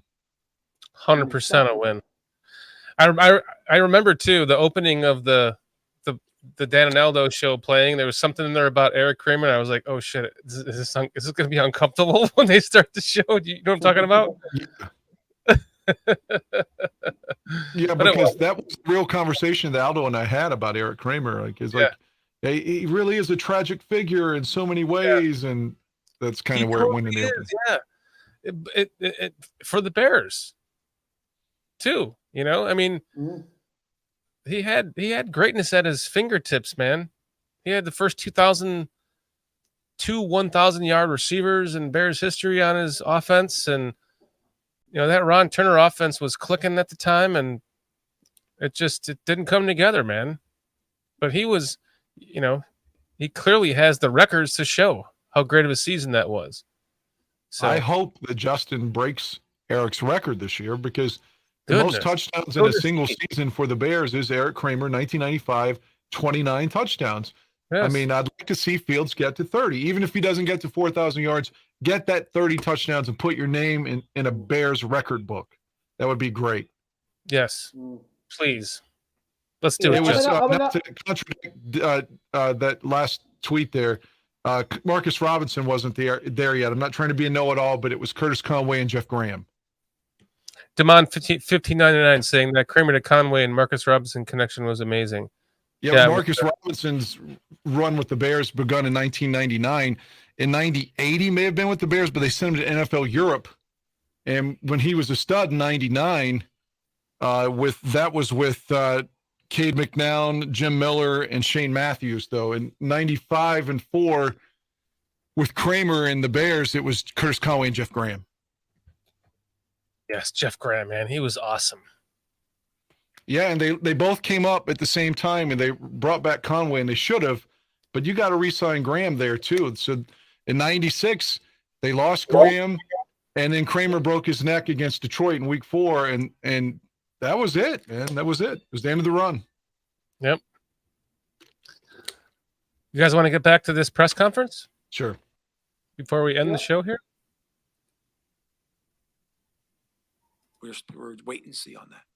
Did you talking about routines earlier? Yep. Philosophically, late afternoon kick, you got 2 in the first 3 weeks. I don't think you guys had any last year. What does that do? Like, how do you kind of prepare for just what goes into that day? Yeah, it's a little bit different. You know, you let guys sleep in a little bit, and you move the schedule back just a titch during the course of the week. But it's that game's not as big of a deal as it would be if it was more of a 6 or a 7 night game, depending on what coast you're on. But yeah, so it's really not that big of a deal. At the 2 Green Bay games last year with Justin, you had the one like week 2, I think it was, and another one in December. When you look at those 2 games for him against the same opponent so far apart, was that reflective of how much he grew during that time? Yeah, I think our team grew during that time. I know the record didn't show that, but Oh, I yeah, thought they that did. if you watch both those games, there's a growth in Oh. there. There's an execution piece in there. Did we start tanking? Yeah. I was just going to say, like, you're on about the team sort of getting better and and everybody's sort of getting, coming as a unit, but we fucking tanked the last. Yeah, but not we at lost that to, point. At that Green Bay You know game, what I we mean? it looked like we were going to win that game, man. Remember that one, the second one? Yeah, we did, yeah. That was before the tanking. And Fields got picked off like 2 or 3 times in the fourth quarter that day. He had Yep. an incredible touchdown run against Green Bay from midfield. It was just like stand up out of your chair and salute that motherfucker. It was so sweet and pretty. But yeah, he got picked off a few times in the fourth quarter, and it looked like we had him, but we didn't. We got picked off the end of the game, coming back to try to win it. So, moving on. There's a style, and I know we ran the ball well the first time up there, but I certainly saw growth in between those 2 games for sure. What about Justin specifically? Yeah, You have him one too. game where Justin completed 7 passes. You have another one where in December where I think he said that was that's some of the best he's felt in his NFL. Yeah, no doubt. I think it's our whole football team, and he's included in that. Certainly performed better in that game, and we did as a football team too. You talked about that growth. You talked about that growth from like the beginning of the year to the end of the year, and part of that was maybe finding the team's identity. Do you have a better idea of where this team's identity is heading into week 1, or do you still think, okay, new team, new season, we'll kind of see how it plays out? I would say I feel better about the identity overall, just because of we're in the system one more year. The coaches are more familiar with the players, the players that we have, and bringing the new guys on, we bring in more experienced players. So I definitely feel more comfortable with that piece of it for sure. Can you carry 7 receivers on game day? You can carry 100 of them. What goes into the conversation about? What goes This can't be active. passing game with them? What goes into the conversation about if you got to whittle that number down? Yeah, so that's always a great conversation with the skill sets, right? How many running backs do you have? How many receivers? How many DBs? How many safeties, corners? Runners? All that skill set. There's always a +1 at one position that you're going to carry, and that's just the conversation you have. And then you got to say, oh, hey, what helps us win the game this week, or what helps us, play better on special teams? A lot of times we've talked about that's the big piece of it. Who's going to help us more on special teams? So that's always a conversation that we are having with the offensive coordinator, defensive coordinator, and the special teams coordinator as we go through and who's going to be up for the game. So what does that mean for Velus Jones? First off, if I could say, I'll come back to that. Can I say one other thing? What my question would be? I'm not trying to say I'm better than the press or anything like that, but if I had a chance to ask Flus a question, this was in my head while he was talking there, I would be like, Coach, the last Bears coach that was perceived to have success against Green Bay was Lovie Smith. That was a long time ago. Lovie's been gone more than 10 years now. You've got Mark Trestman, you've got John Fox and Matt Nagy. All these people didn't exactly have success. I'm not even going to get into that. I have zero thought. On Sunday, you're going to be 0-3 against Green Bay. So does it matter to you as you try to sustain a legacy here and make this team yours? How important is this game against Green Bay for you and your identity for the organization? Can you tell us what this game means to you? I'm going to fucking stand up. Go ahead, Chris. Give me. Yes. Okay. So you're playing the role. Is that right, Dan? I'm listening to you. How important? You're firing me up. How important is this game to me? It's to you. If you go 0-3 as Bears head coach, if you want to sustain yourself, your legacy here in Chicago, doesn't it start this Sunday with the win over the team that everybody here fucking hates? Don't you know how even the McCaskies hate this team? If you want to coach this team for a decade, it starts on Sunday. Right, Coach? Yes. Yes. Let's go. That's why I busted out the fucking Peyton jersey tonight because it's technically day one of game week, right? And Exactly.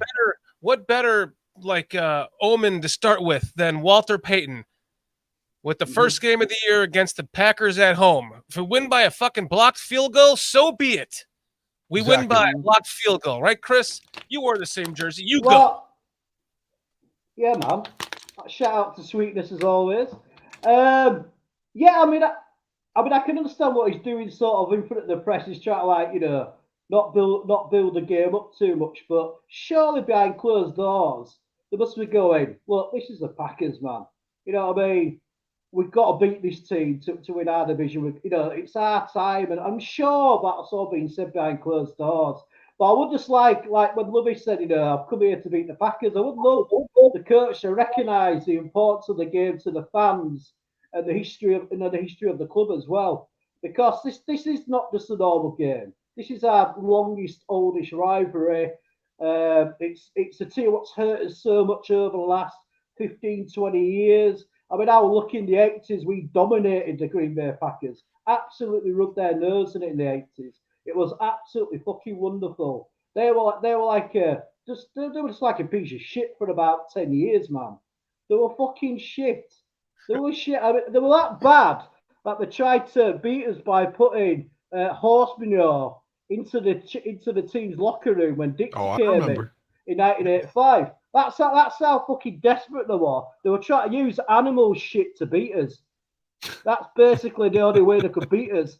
So I can understand why he's been like he's in front of the media, but you just look behind closed doors that they're going, this is our time, boys.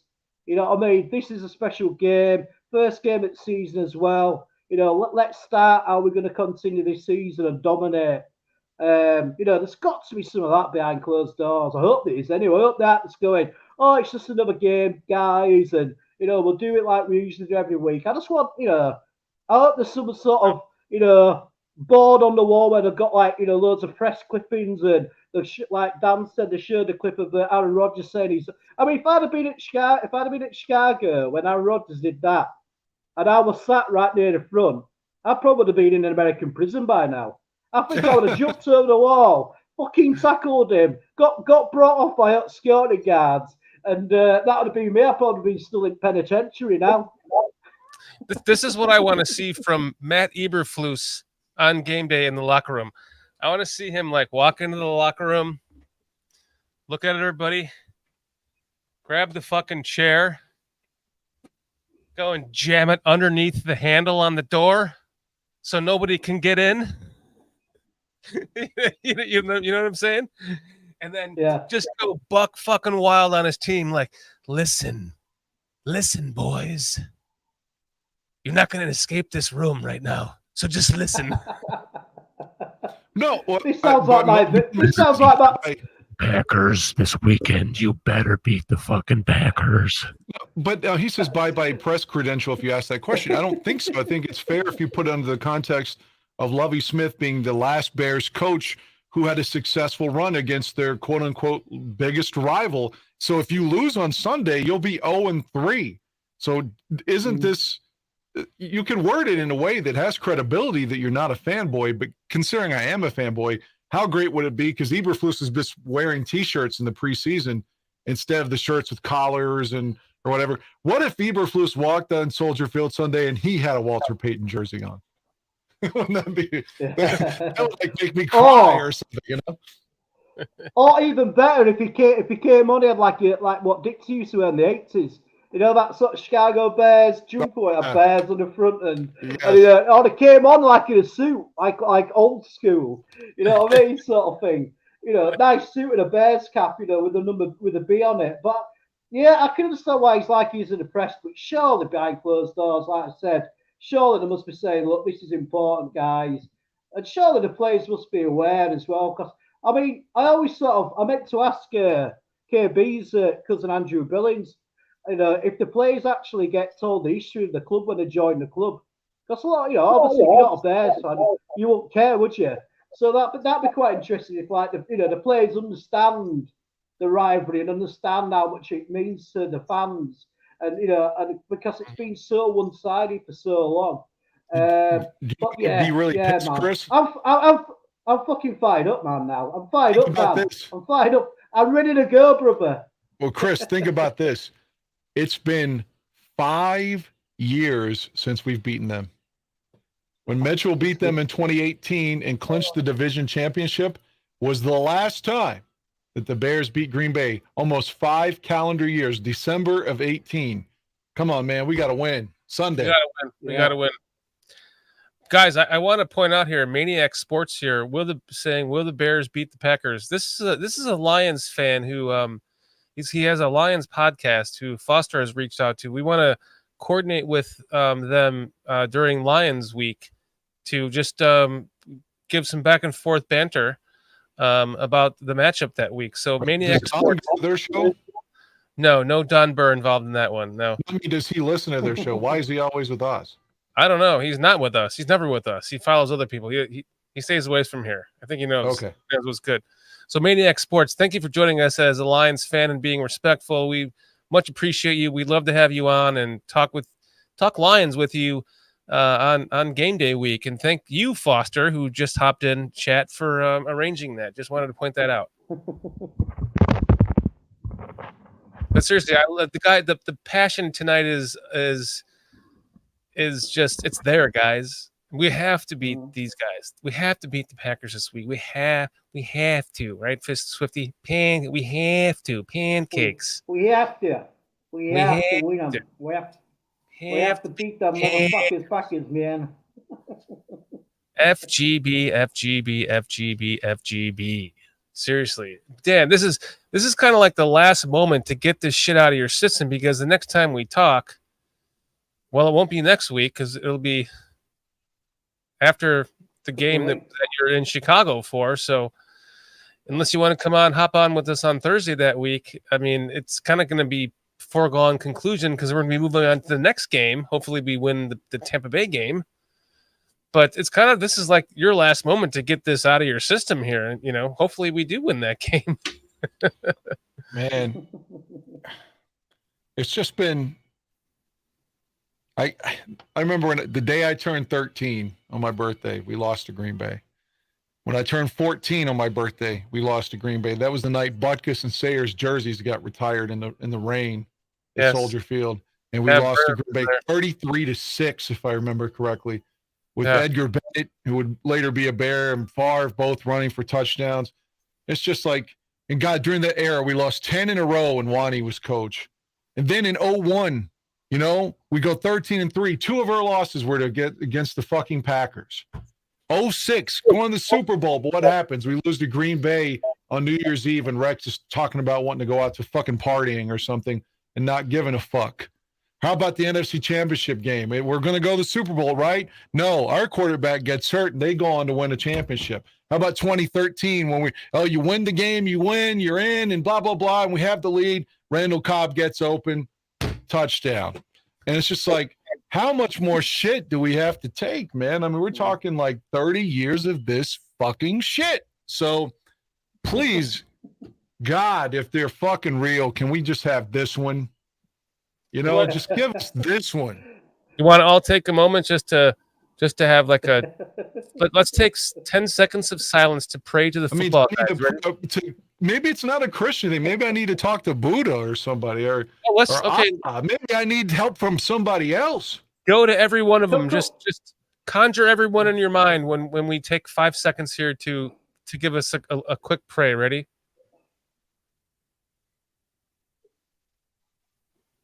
All right, let's do this. I don't know which theology has to help us. Whatever we need to do, let's do it, and let us. Maybe I need a Catholic rosary, you know, some Hail Marys, for a Hail Mary on the field, something. Do I need to confess sins here, you know?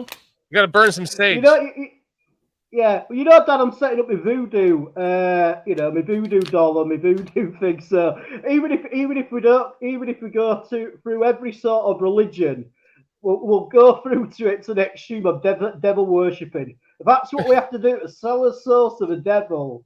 I've never believed in the devil, but if you'll help on this one, then by God, I'll fucking use a pentagram if that's what we need to do.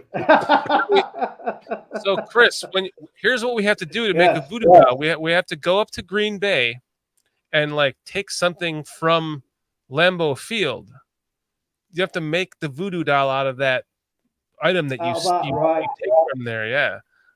Remember, I told you about that. That's how I'm gonna steal some of your things before you leave and make a voodoo doll before you leave. Go back to... But you know, real quickly, it's not just us. I mean, our fucking owner's 100 years old now, and she hates Green Bay. Well, she hates Green Bay. How much more time does Virginia have? I mean, if anything else, let's win it for the old woman here. You know, like she fucking hates the Packers. Her dad hated the Packers. Can we get one for the old woman, man? She is going to be 102 on January 5th. Yes, I believe so. Holy cow, guys! We got a $4.99 super chat from Mark Gautier. Mark, thank you for joining us tonight. It starts and ends with Green Bay, literally. Fuck the Packers. I'm 64 and remember how dirty Green Bay is. Chicagoan in Easingwold, England. Whoa! Wait, how do you say that, Chris? Easingwold? What's that? Easingwold? Easingwold. Easingwold, England. Go Bears. Mark, thank you. Go on, son. Chris, you're pulling the English over here. Yes. With a $4.99. Yeah, we'll have a bit of a British invasion when I come over. I'll sneak Mark into my suitcase and bring him over. But yeah, thanks for the chat, mate. And yeah, if you're a fellow England guy, God knows what you're doing up at this time, mate. Hey, Chris, bring George with you, Bearlissimo. Then you have the British invasion. Nah, I'd end up punching him before we do. We'll get over the Atlantic, mate. It'd be like being pushed out there. It'd be pushed out the airplane by me or something. It won't last very long. Enough of that. 63-12. I feel like I'm watching a Superfan skit from SNL. Chris, if you push him out of the airplane, you're going with him. So just curb your enthusiasm, my friend. but you know I'm a bit of a mad fucker, so I don't give a shit. It'd be like Point Break or something. We did sort of GoFundMe and raise this money to get you here for now 2 Bears games for you to fly out of an airplane on your way here just to push somebody out of it. Okay. As soon as you open that door, you're going with them. Yeah, but he'll land quicker than I would. I'll land on top of him. He's gonna be like Keanu Reeves in Point Break. Exactly, that's what I'm thinking. Yeah. When he jumps out. Uses code as a parachute. I bet on a parachute it'd be like James Bond. It'd be a big Union Jack.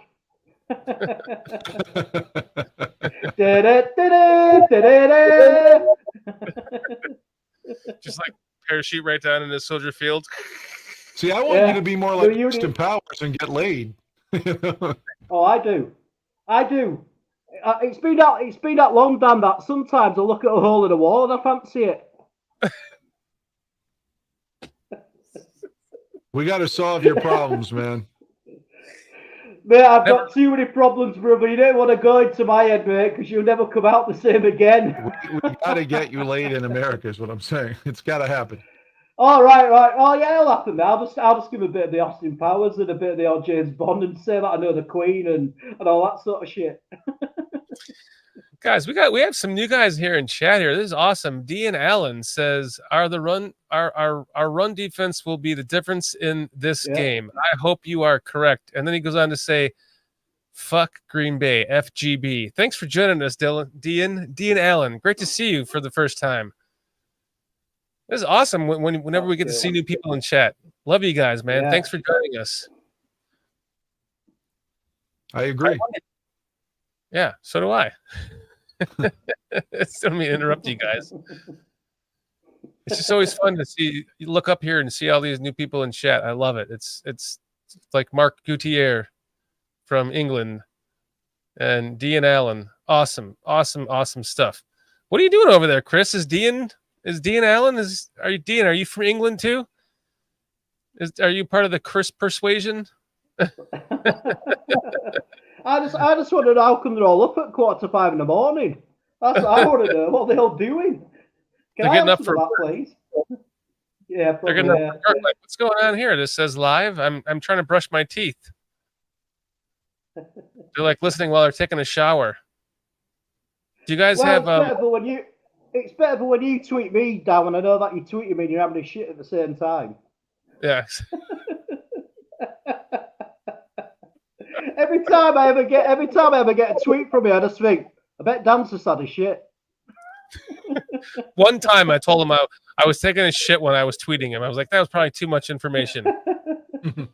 Now he can't get it out of his head. I don't tweet you every time I'm shitting. Oh, that's good to know then. It's only like 70% of the time. It's not every time. Yeah, I thought so. Yeah, I'm just glad we don't have the sound on when he tweeted us about. You know what I mean? Joe Treviso, what's up? Thanks for joining us, Joe. You guys are awesome in chat tonight. Thank you guys for blowing up chat. You guys are what makes the show go around, man. We love you guys. Jeremy, it's good to see you again too. Then we have a Jeremy Munoz, and we have a Jeremy. It's been a while since we've seen Jeremy, so good to see you again. I mean, I'm just here's what I love. We're 0-0, and there's no better time to just get the demons out right now, and let's just all be happy that we are 0-0, and that's all that matters right now. 0-0. We have 6 more days to enjoy 0-0 until it's 1-0, right? Let's hope. Yeah. I just want Green Bay to win just for Dan's health, basically. I just hate to see Dan going after the game if we lose. I think I'll be quite worried about you, Dan. If we lose, I'm gonna be DMing you straight away, going, Dan, you all right? You with us, Dan? Are you with us? Yeah, I do take it personally. I mean, I'm not gonna lie to you.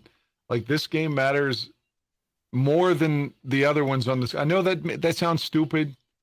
I mean, because if you're going for the play, but then again, Green Bay's at the end of the season too. But for the most part, it's like you could have a average season, but if you beat Green Bay both times, I mean, that feels like you've done something, you know. So we haven't swept them since 2007. Let's go! Come on, man. Wow, that's incredible. Yeah, they sweep us almost every year. We haven't swept them since Brian Greasy beat them up in Green Bay, and Kyle Orton beat them at Soldier Field in 2007. Oh my God. It was Brett Favre's last regular season start as a Packer was at Soldier Field the last time we swept them. Wow. Because the next year he was a Jet. Wow. What's the email? TP is asking. Pull it up for you. Do you want to join the podcast, TP? Let's give you the email here. And guys, unfortunately, I do have to go. I don't have to do my other job tonight, but I'm supposed to be on the radio at midnight. And so that gives me 10 minutes to get started. So I've got to put a classic rock show on 100.9 FM here in West Virginia. So I got to go do some music radio as opposed to football talk. Dan, cool. much fun hanging out with you, man.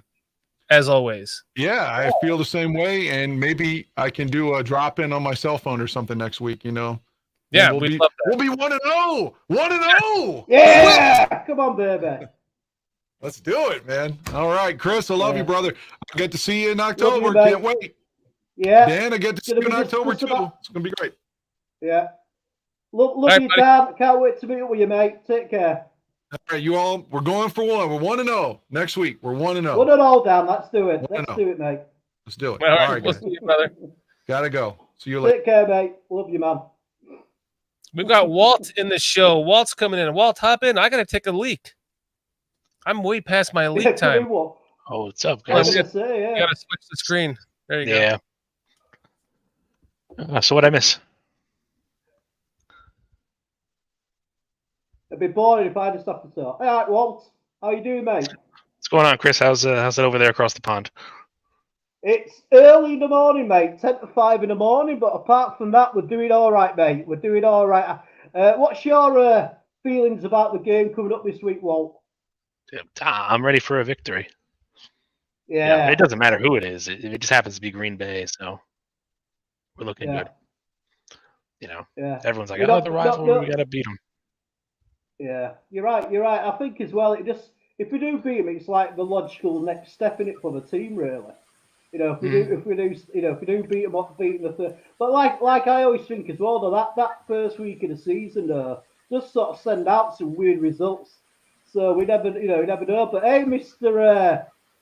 Foster, how you doing, sir? What's happening, Mr. Watts? Walt, what's going on, Foster? John? Like you said, Chris, it's a tone-setting game.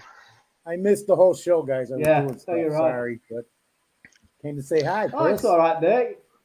Yeah, look, it's always a joy, mate, when I get a chance to speak to you, Foster. And it's only about 5 weeks, mate, so we'll be face to face, and it's going to be an absolute blast, man. It's just going to be so much fun. And I'm just so looking forward to. You know what? Like, I was thinking about the trip today, and it's not so much about. Obviously, I can't wait to go to the games, but the most important part for me is meeting everybody who I've sort of got to know the last sort of couple of years doing podcasts. It's same about you, Foster. You know what I mean? Because me and you got to know each other in the chat. On the Barroom Network, didn't we? Like, on various shows. That's how we got to know each other. So it's going to be absolutely so cool to meet everybody face to face. That's a bit I'm really looking forward to. Oh, definitely, man. And my own sister's telling me I suck. Tell us that. What? I just saw it on the screen. Air Bear, Cliffster. It's right there. What didn't I look at? Here, wait. So yeah, Linda Foster says you suck. Thanks, Lynn. I love you too. Something wrong with my family, dude. So what are your thoughts, Foster, about the game on Sunday? Say it again. Oh man, I had a whole scenario, and I talked about it on that Maniac Mike show, and I'm right. I just flipped because I've been doing. Scared the crap out. Hello there. Hello, Linda. Hello there. Yep, there we go. The boss, my sister, the boss has got me running. I don't know what I'm doing, man. I just think we're going to win that game. It's going to be closer than people think I expect. Good. What's up, Danimal? What's up, Foster? I just think, people are, some of us Bear fans are underestimating Love. Other people just say he stinks. And from what I've looked at recently, how much is there to show of him in film in the NFL? Not a lot. But the guy sat there and learned. I think last year he wasn't ready. That's why Rodgers stuck around another year, and now they think he's ready. That's why Rodgers is gone. Oh, Foster, you're giving Rodgers too much credit. He's just a dick. Well, I know that. Everybody knows that. But the way things work, I don't know.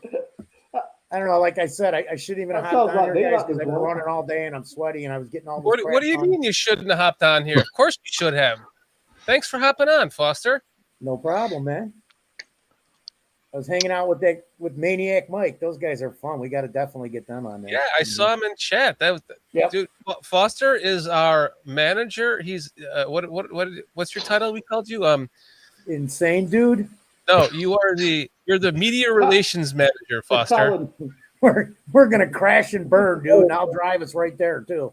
Yeah, you got it. You got media relations manager.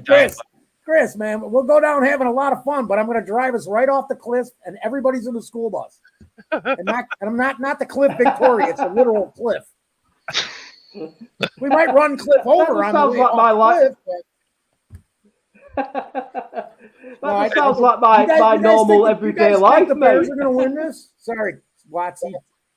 Go. I'm shutting up here for a minute. I'm babbling. Wow, I've been called Watsy in ages. That's why I used to get called at school. At my school day, Watsy. So well done, Foster. Well done, mate. I like that.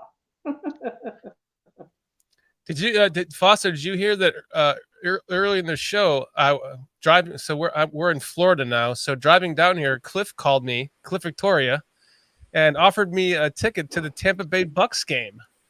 So I'm going to the game with Cliff, man, down here in Tampa. Hey Cliff, I'm coming down for that game too. I know you got one more ticket. Why don't you just let me and Dan go? That'll give him time to cook us plenty of food. He'll do your roof for you too, Cliff. Yeah, I'll do your roof at midnight. He'll do the roof at midnight. I ain't doing it during the day down there, man. Yeah, you do the roof. You do the roof at midnight. He'll do the meatloaf at midnight. Cliff, did you see? I'm sorry, Chris. Did you see Cliff's meatloaf? Last week. Is that a rude question? Is that an insinuation? I've never seen that man's penis. I've never seen Cliff's penis. I'm sure it's nice because he's a nice guy, but I assure the public, no penis has been seen by me. Don't worry, Chris. Neither has his wife. Wow. Let me share this. Sorry, Cliff. He set me up for it, dude. You know me, dude. I don't mean no harm. There's you finally get to see Cliff's meatloaf, guys. Look at that. Finally. I want him to freeze that and mail it to me, the son of a gun. Guys, we're gonna unveil a new segment on BCP this Thursday called Feeding the Bear. That's right, Feeding the Bear. So I actually 4-hour shows from now on, guys, with the food stuff. It's only an 8-minute video. I'm gonna try to make them less. I'll try to get them down to like a 2-minute video at the most. But this one's an 8-minute video. Just bear with it. It's gonna be my Wagyu burgers on the grill. We're gonna show you how I did this on Thursday. Be prepared. Right. We got some awesome shit. CP. What's that, Walt? Yeah, but that's Wagyu. Wagyu, yes, sir. Go ahead, Chris. Yeah, That's what she said.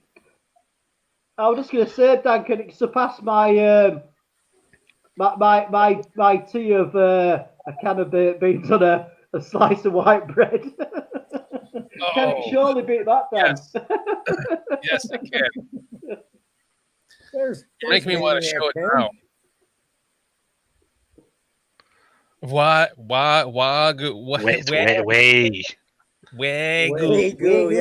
yes. You know how those guys in Ohio are. They're messed up. Swifty and his Wagyu. Cincinnati. Wagyu. Wagyu? Yeah, we thought it'd be fun because my mammy has a lot of recipes she wants to do, and Cliff has some recipes too. So I'm figuring out an easy way to do this, and it's just with a couple of simple pictures for like Cliff and Mammy, because Mammy, it's hard for my Mammy to go in the kitchen and try to record her making a meal, but she's gonna give us some recipes for tailgating and things like that, and we're gonna try to put them together for you and show you some quick videos of them just for fun. You know, at the end of a show like now. Just for fun. We'll call it the Feeding the Bear segment. Time to feed the bear. What do you guys think? You like that? I like it, mate. That's what he said. Yeah. Swifty's saying, good idea. I love it, Swifty. And Swifty, I'll make Swifty. Pancake we'll do a special episode, and we'll make you some pancakes. I'll make you those pancakes that my buddy's mom made when I was a kid, and they were like a pancake this big had like a 3/4 inch ring around the outside that was crispy like a fucking cookie. It was amazing. I'll show you how to make those. We'll make some pancakes for you. You see, over here, we actually have a day called Pancake Tuesday. So I'll always change that to Swifty Tuesday now. Instead of it being Pancake Tuesday, I'll change it to Swifty Tuesday. Nice. Swifty Tuesday. Damn British, always making something special out of something that's normal. So what are you going to make? Well, we've got to do, mate. Chris, I know you talked about making us some meals when you come when you're hanging out with us and my family. What are you gonna make? What's one of those things? I'm with Brian on the blueberry. I can't remember saying that at all, Dan. Are you sure that was me? It was like it was Toad in a Hole or something like that. Yeah. Yes. Yeah. Well. Yeah. Basically. Oh, now you remember, huh? Well, my mum makes it. I've never made it personally, but You were gonna if I get get your the mom's ingredients recipe, together, I'll be remember? all right. Yeah. My sister Well. likes the Yeah. man cakes. Yeah. Is it coming back So, to you yeah, now? it's basically a big Yorkshire. Yeah, it's a big Yorkshire pudding, and then you got sausages, mashed potato, carrots and peas, and then loads of gravy on top of it. It's absolutely delicious. Toad in a hole. Don't And you're sound gonna it, but it is. remember, Chris. There's two things that you have to remember about your trip coming home. Okay, or coming to Illinois. First off, your trip to the United States and your trip to Chicago. Okay, both one and the same. You have to remember these two things. Remember to document and record yourself packing your clothes and everything. Like record yourself getting into the, going to the airport. Record yourself at the airport. Just make a couple of quick videos here. 30-second videos. Okay. And remember to do that. And then remember to, when you get off the plane, record yourself coming out of the plane. I'm going to record myself pulling up. You're going to record yourself coming out of the airport. We're going to like meet with our phones, recording each other, right? In real time. We're going to put together a video. We're going to make a little montage video of your experience and your trip to Chicago. Okay. So that's the first part you have to remember. The second one is to get that fucking recipe from your mom. Do not forget that recipe from your mom. You got to make toads in a hole. We'll help you. We'll all do it together. We know how to cook. We'll help you with it. Oh, So yeah. Dan, I what mean, you're saying is I this know is what a you 90 need. Day I know what Fiance?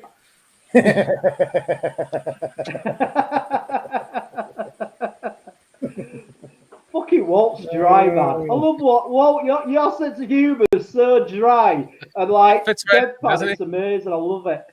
It fits right in. His timing's getting better and better, man. The guy's getting impeccable with timing, dude. Oh yeah. Remember? Hey, do you guys remember? Like, he it's wouldn't say nothing, and then all of a sudden that one day he nailed me twice in a row. It was just sweet. It was perfect.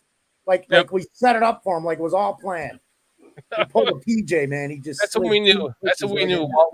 Walt was part of the team. Yep. The minute you Barry Foster, you're in, dude. But what were you saying, Chris, about the toad in the hole? You fuckers interrupting him. No. I mean, I know how to. Well, I've never made Yorkshire pudding myself. You see, like, because you have to do it from scratch. And my mum won't tell me a recipe because she don't really write it down. She just sort of does it. But I'll investigate and I'll be there ready to make it when I get there. I'll do what I need to do. It's not hard anyway. But yeah, I'll definitely put that for you guys. And it's no, Chris. You have to get when you get the recipe from your mom. You have to make sure you get the brand. So if she uses a certain kind of flour, write down the brand of flour. If she uses a certain kind of, like sugar is normal, salt is normal, things like that. But if she uses I use this blah blah blah flour. Well, make sure you write that down because it could be important to the flavoring of the food, right? We might just in America just go get a thing of Bisquick, pancake batter to try to make what you're making, whereas your mom makes it with so and so flour and milk and butter, and she makes it herself, so that's important. So just make sure you get certain things like the details of that. Get the exact fucking recipe, please. Because I will do, mate. I will do definitely. Yeah. We can even definitely, mate. We can even do that for a Feed the Bears segment too. We can record it, Chris. Yeah, it'd be like the Swedish Chef on the Muppets. Yes. It'll be a lot of fun. Mate, no problem. And then you'll never leave. We're gonna suck you in, Chris, to the northern suburbs. I don't want to. Honestly, Dad, I don't. I've got a feeling that I won't want to come back over here. Honestly, I do. I've got a feeling that I'll just be thinking, how can I get back to America as soon as I can? Because I'm done over here, man. So Well, I need Foster's to got a sister back there. Foster, does Linda need to marry anybody? No, no, but she'll take control of the situation. She could have, who knows, man. She's capable of many things. I don't even want to know. She's a Bengals fan, though. No, Chris. she's not. She can't She's just- read, and she's she's just- dyslexic. That was No, she just- colorblind. She yeah, can't she's read. She's colorblind and dyslexic. That's what it was.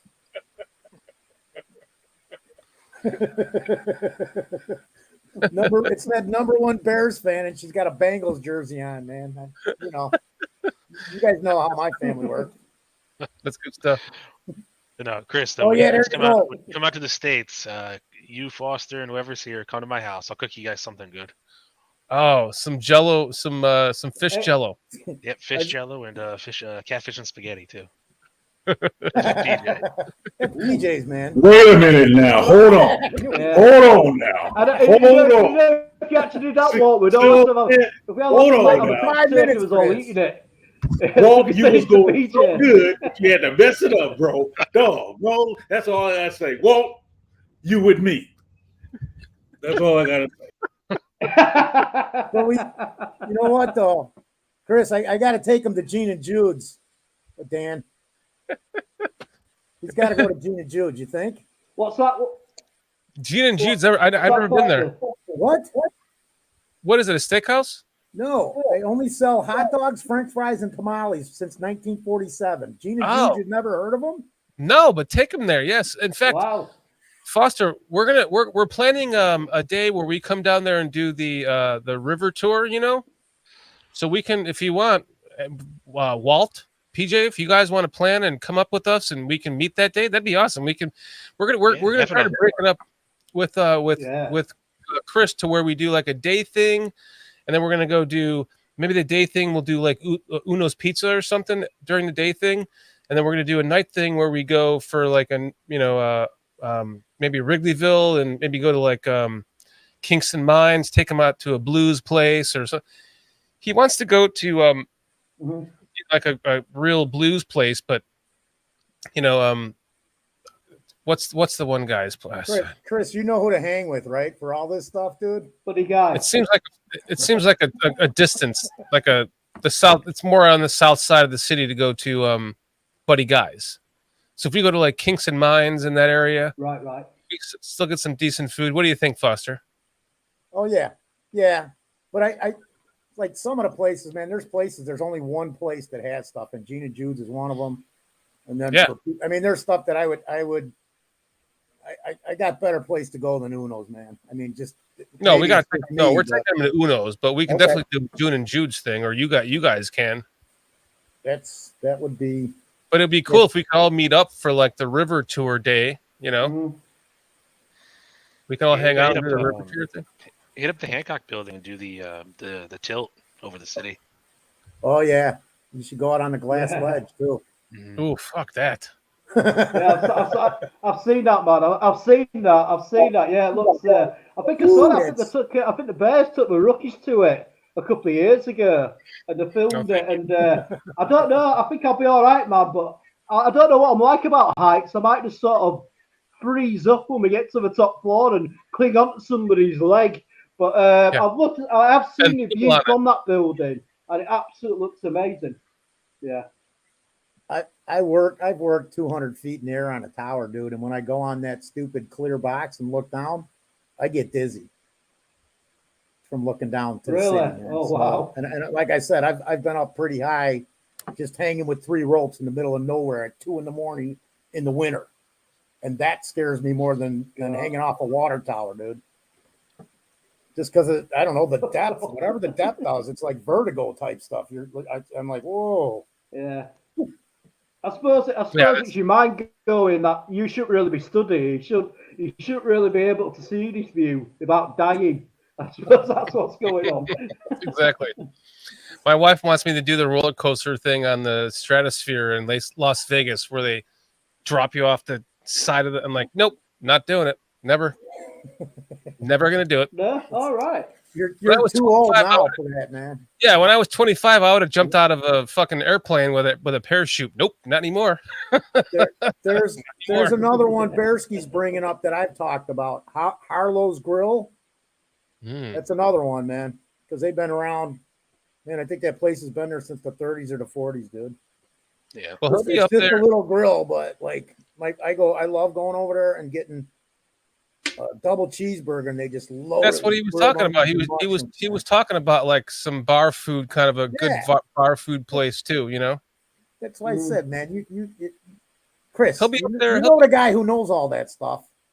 Yeah, we're gonna be hanging out, so absolutely, man. We can work together. Plus, he'll be off staying at Aldo's for a few days too. You guys can meet up, and whatever else we can't get done all together, you can do separately too. So there's gonna be plenty of time. I got Aldo's number, and he's close to me. He's like 18 minutes from door to door. Me and Aldo. Yeah, we're that close. Oh, cool. Cool. Yeah, it's just we'll figure it out. awesome We'll have to a meet great everybody. time, man. And the more people we get involved, the better it'll be. Cliff's saying, Shorty, we have hotel rooms reserved if you want to come stay a day or two early. Is there going to be women involved, Cliff? Like wives? I'm going to say, what's that? It's going to be guys' time.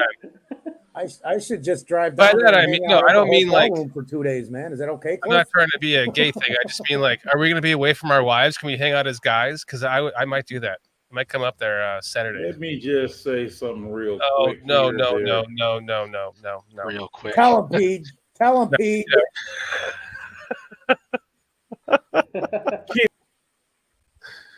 Who's Kitty's pulling? not gonna let him go there without. Say it Oh no, it's already planned. It's already planned, PJ. I'm gonna talk to Kitty. Gonna make sure she go with you. She can't. We have dogs. Is he just popping in and out, throwing comments, and then like at his own discretion? We got to put the kibosh on that. PJ is our producer tonight. Good job, PJ. You're killing it producing, man. Walt's like, I'm taking something over here. Probably some fish. Taking a break tonight.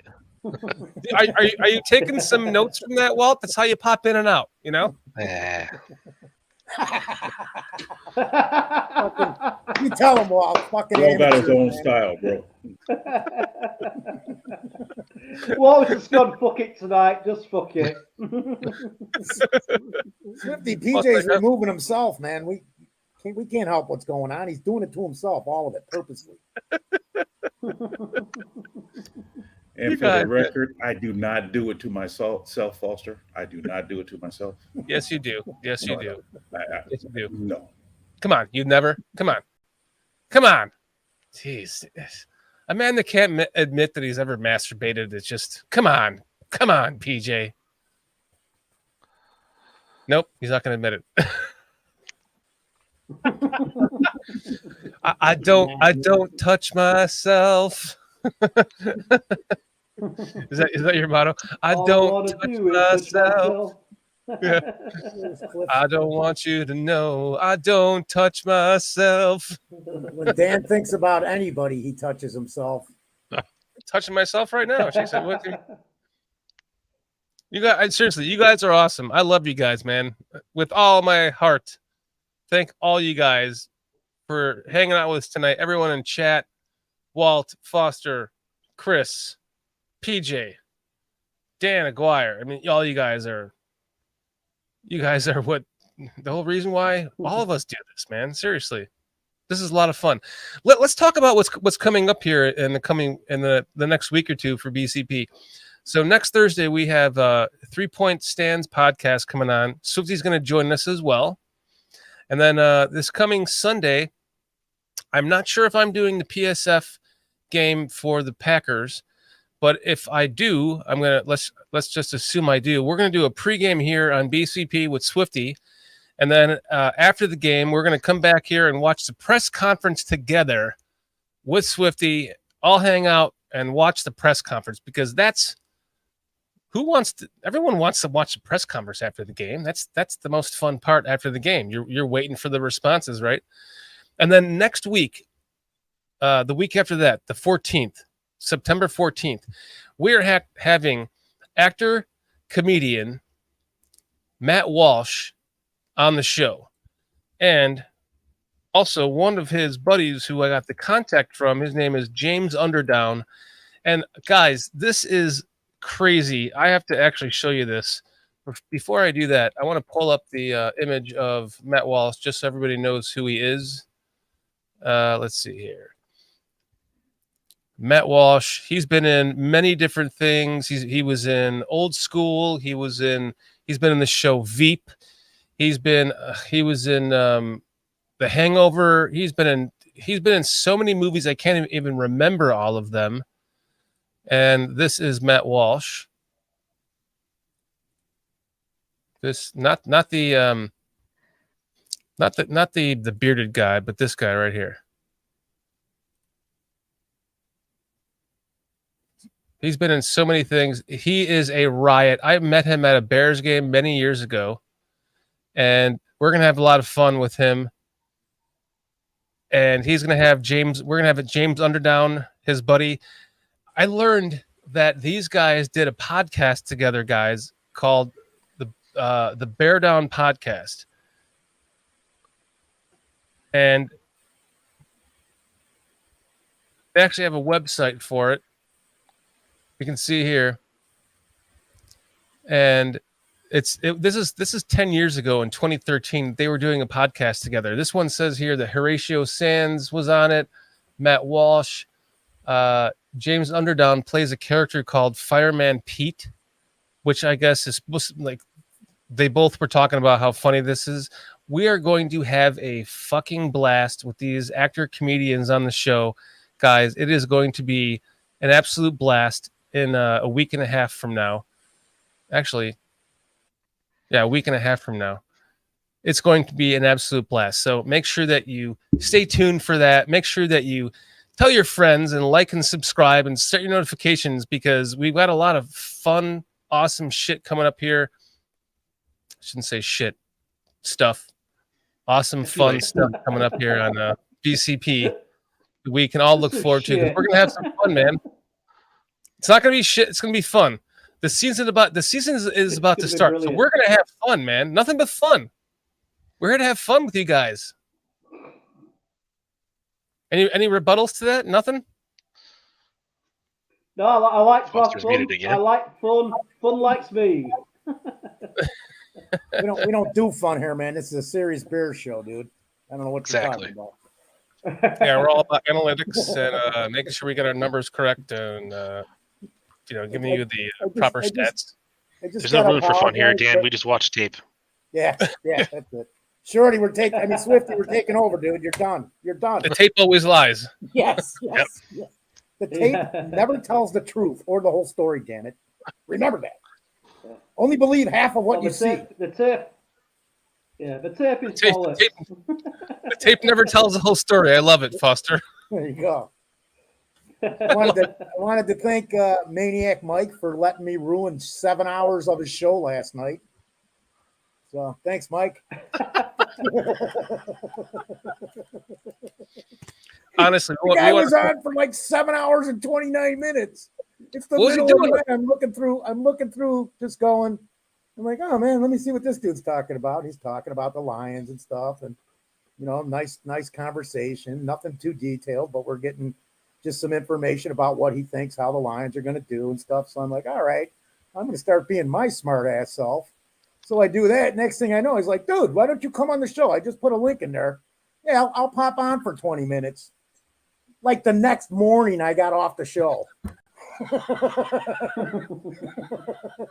So thanks, Mike and Steve from New Breed 313 Sports. He's been looking at our stuff too. Those are the two guys that we need to get on here for the Detroit stuff. Thanks, guys. Last night was a blast. You made my evening. And it's awesome that you're reaching out here. It's awesome that you're reaching out to other NFC North team podcasters, because we definitely want to have them on the show when we start getting into the season, right? When we're playing, it would be great to have on, at the end of the show, towards the end of the show, have on a quick, 15-minute segment of another podcaster who does their whatever team we're playing. That'd be awesome. let me say this just so you guys know, because I'm going to forget. So we have two guys for Detroit. We've got a podcast for Washington. I'm working on a dude with the Raiders. So I was just trying to go around and get us a podcast for every team we play if possible this year. I've got one for the Vikings I did last year, so that's covered. So you got the Vikings covered? Okay, good. We could probably use one more, unless we want to do the same team, the same podcasters for both teams. That's fine.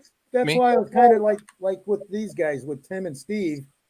They each have their own show. They are friends, so I figure we could do it however you guys want to do it, man. And even that, I did reach out last year. When we were on the bar room, we were actually supposed to have Lions UK on this show, on one of the shows, and something happened where they had to cancel, so I could reach out to them again too. But whatever, man. I'll work it one at a time, and hopefully we get everybody, and it just works out good, and then everybody gets the information. Have some fun doing it, you know. Well, Maniac Sports, I just subscribed to you as we speak. So if you subscribe back to us, we'll be able to keep in contact a lot easier that way, because we'll see each other's content coming out. Foster will be in contact with you as well, and we'll send you to Walter, our producer, and it would be awesome to do something with you guys leading up to that Lions game week. He subbed last night, and he's already got the email address. Him and Steve both from 313 Sports. He's got the email address too, so we're good to go. Give it up for both Foster. of those guys today. Give it up for Foster, guys. Extremely bad, rotten, terrible. One of the worst scenes I've ever seen. Thank you very much. Our media relations manager, Foster. All right. Well, guys, I have to go give my dog another 3 eye drops for her eye that has been stabbed by a thorn in our yard, and she now has an ulcer and needs to see an eye specialist this week. So before my wife comes out here and tries to stab me in the eye, let's go ahead and end this show so I can go take care of my pup. And this coming Thursday, we PJ and Foster and Walt and I, we have on the 3 Point Stands podcast, along with Swifty's going to join us as well. And then, of course, we have the pregame for the Bears and the postgame for the Bears. We might do the game cast if we can figure that out. Not sure yet. And then, of course, the following week will be actor comedian Matt Walsh. We're very excited. Got a lot of stuff coming up with PSF. We, as we showed earlier, might be getting Jim. It looks like we're getting Jim McMahon on the show, guys. So that's exciting as well. Plus the other avenues that we are going to venture down just by this awesome conglomeration with PSF that I'm doing. So very excited about that. Guys, love everyone here in chat. Thank you all for joining us. I'm sorry that we have not gotten to talk to you that much tonight. Dan is kind of the star of the show. So we try like hell to talk with you guys when Dan's on the show, but he is a very excellent guest, co-host who just kind of takes over. He's got excellent thoughts. He's very, very powerful in his voice. So thank you. We want Everybody. It's really nice. Yes. Brian Being Gilmore, modest, yeah. just being modest, yeah. Bearski Films, Mo Bierman's Retro. Tim's Maniac Sports. Thanks again for joining us. Oh boy, everyone who's been in here. Swifty's been in here. Swifty, thanks for joining us tonight. Gosh, Linda who am I Foster, missing? Hair Bear, Cliff Victoria, Bearski Films. Hair Bear, Cliff Victoria. Yes, we love you guys. Without you guys, we cannot function. So thank you very much. Thank you for your super chat, Mark Gautier from England up there. I wonder where he's living next to you, Chris. That'd be interesting. Yeah, it'd be interesting to find out, wouldn't it? Yeah. Maybe we can start a GoFundMe. Oh, there's our next next guy. Our next victim. Yeah. He's like, you better not start a GoFundMe that's not for me. Did we see Bearski's video or not? I just was curious. Oh no, I didn't get to it. I'm sorry, Bearski. I have to wrap this up because I have to go take care of my dog. So we'll play it if it's still relevant Thursday, we can play it Thursday. How about that, Bearsky? But we appreciate you all for hanging out with us in chat tonight, guys. Thanks for hopping on with us late at night. After Dan left, appreciate you guys. PJ, excellent job with the production of the show tonight, man. You wanna run the closer for us? Yeah, go for it, PJ. You think you can handle that shit? I can handle it, but absolutely not. I'm busy doing something else right now. No, he's playing with himself. That's what I thought. I thought he was doing a little bit. I thought I saw that table like this.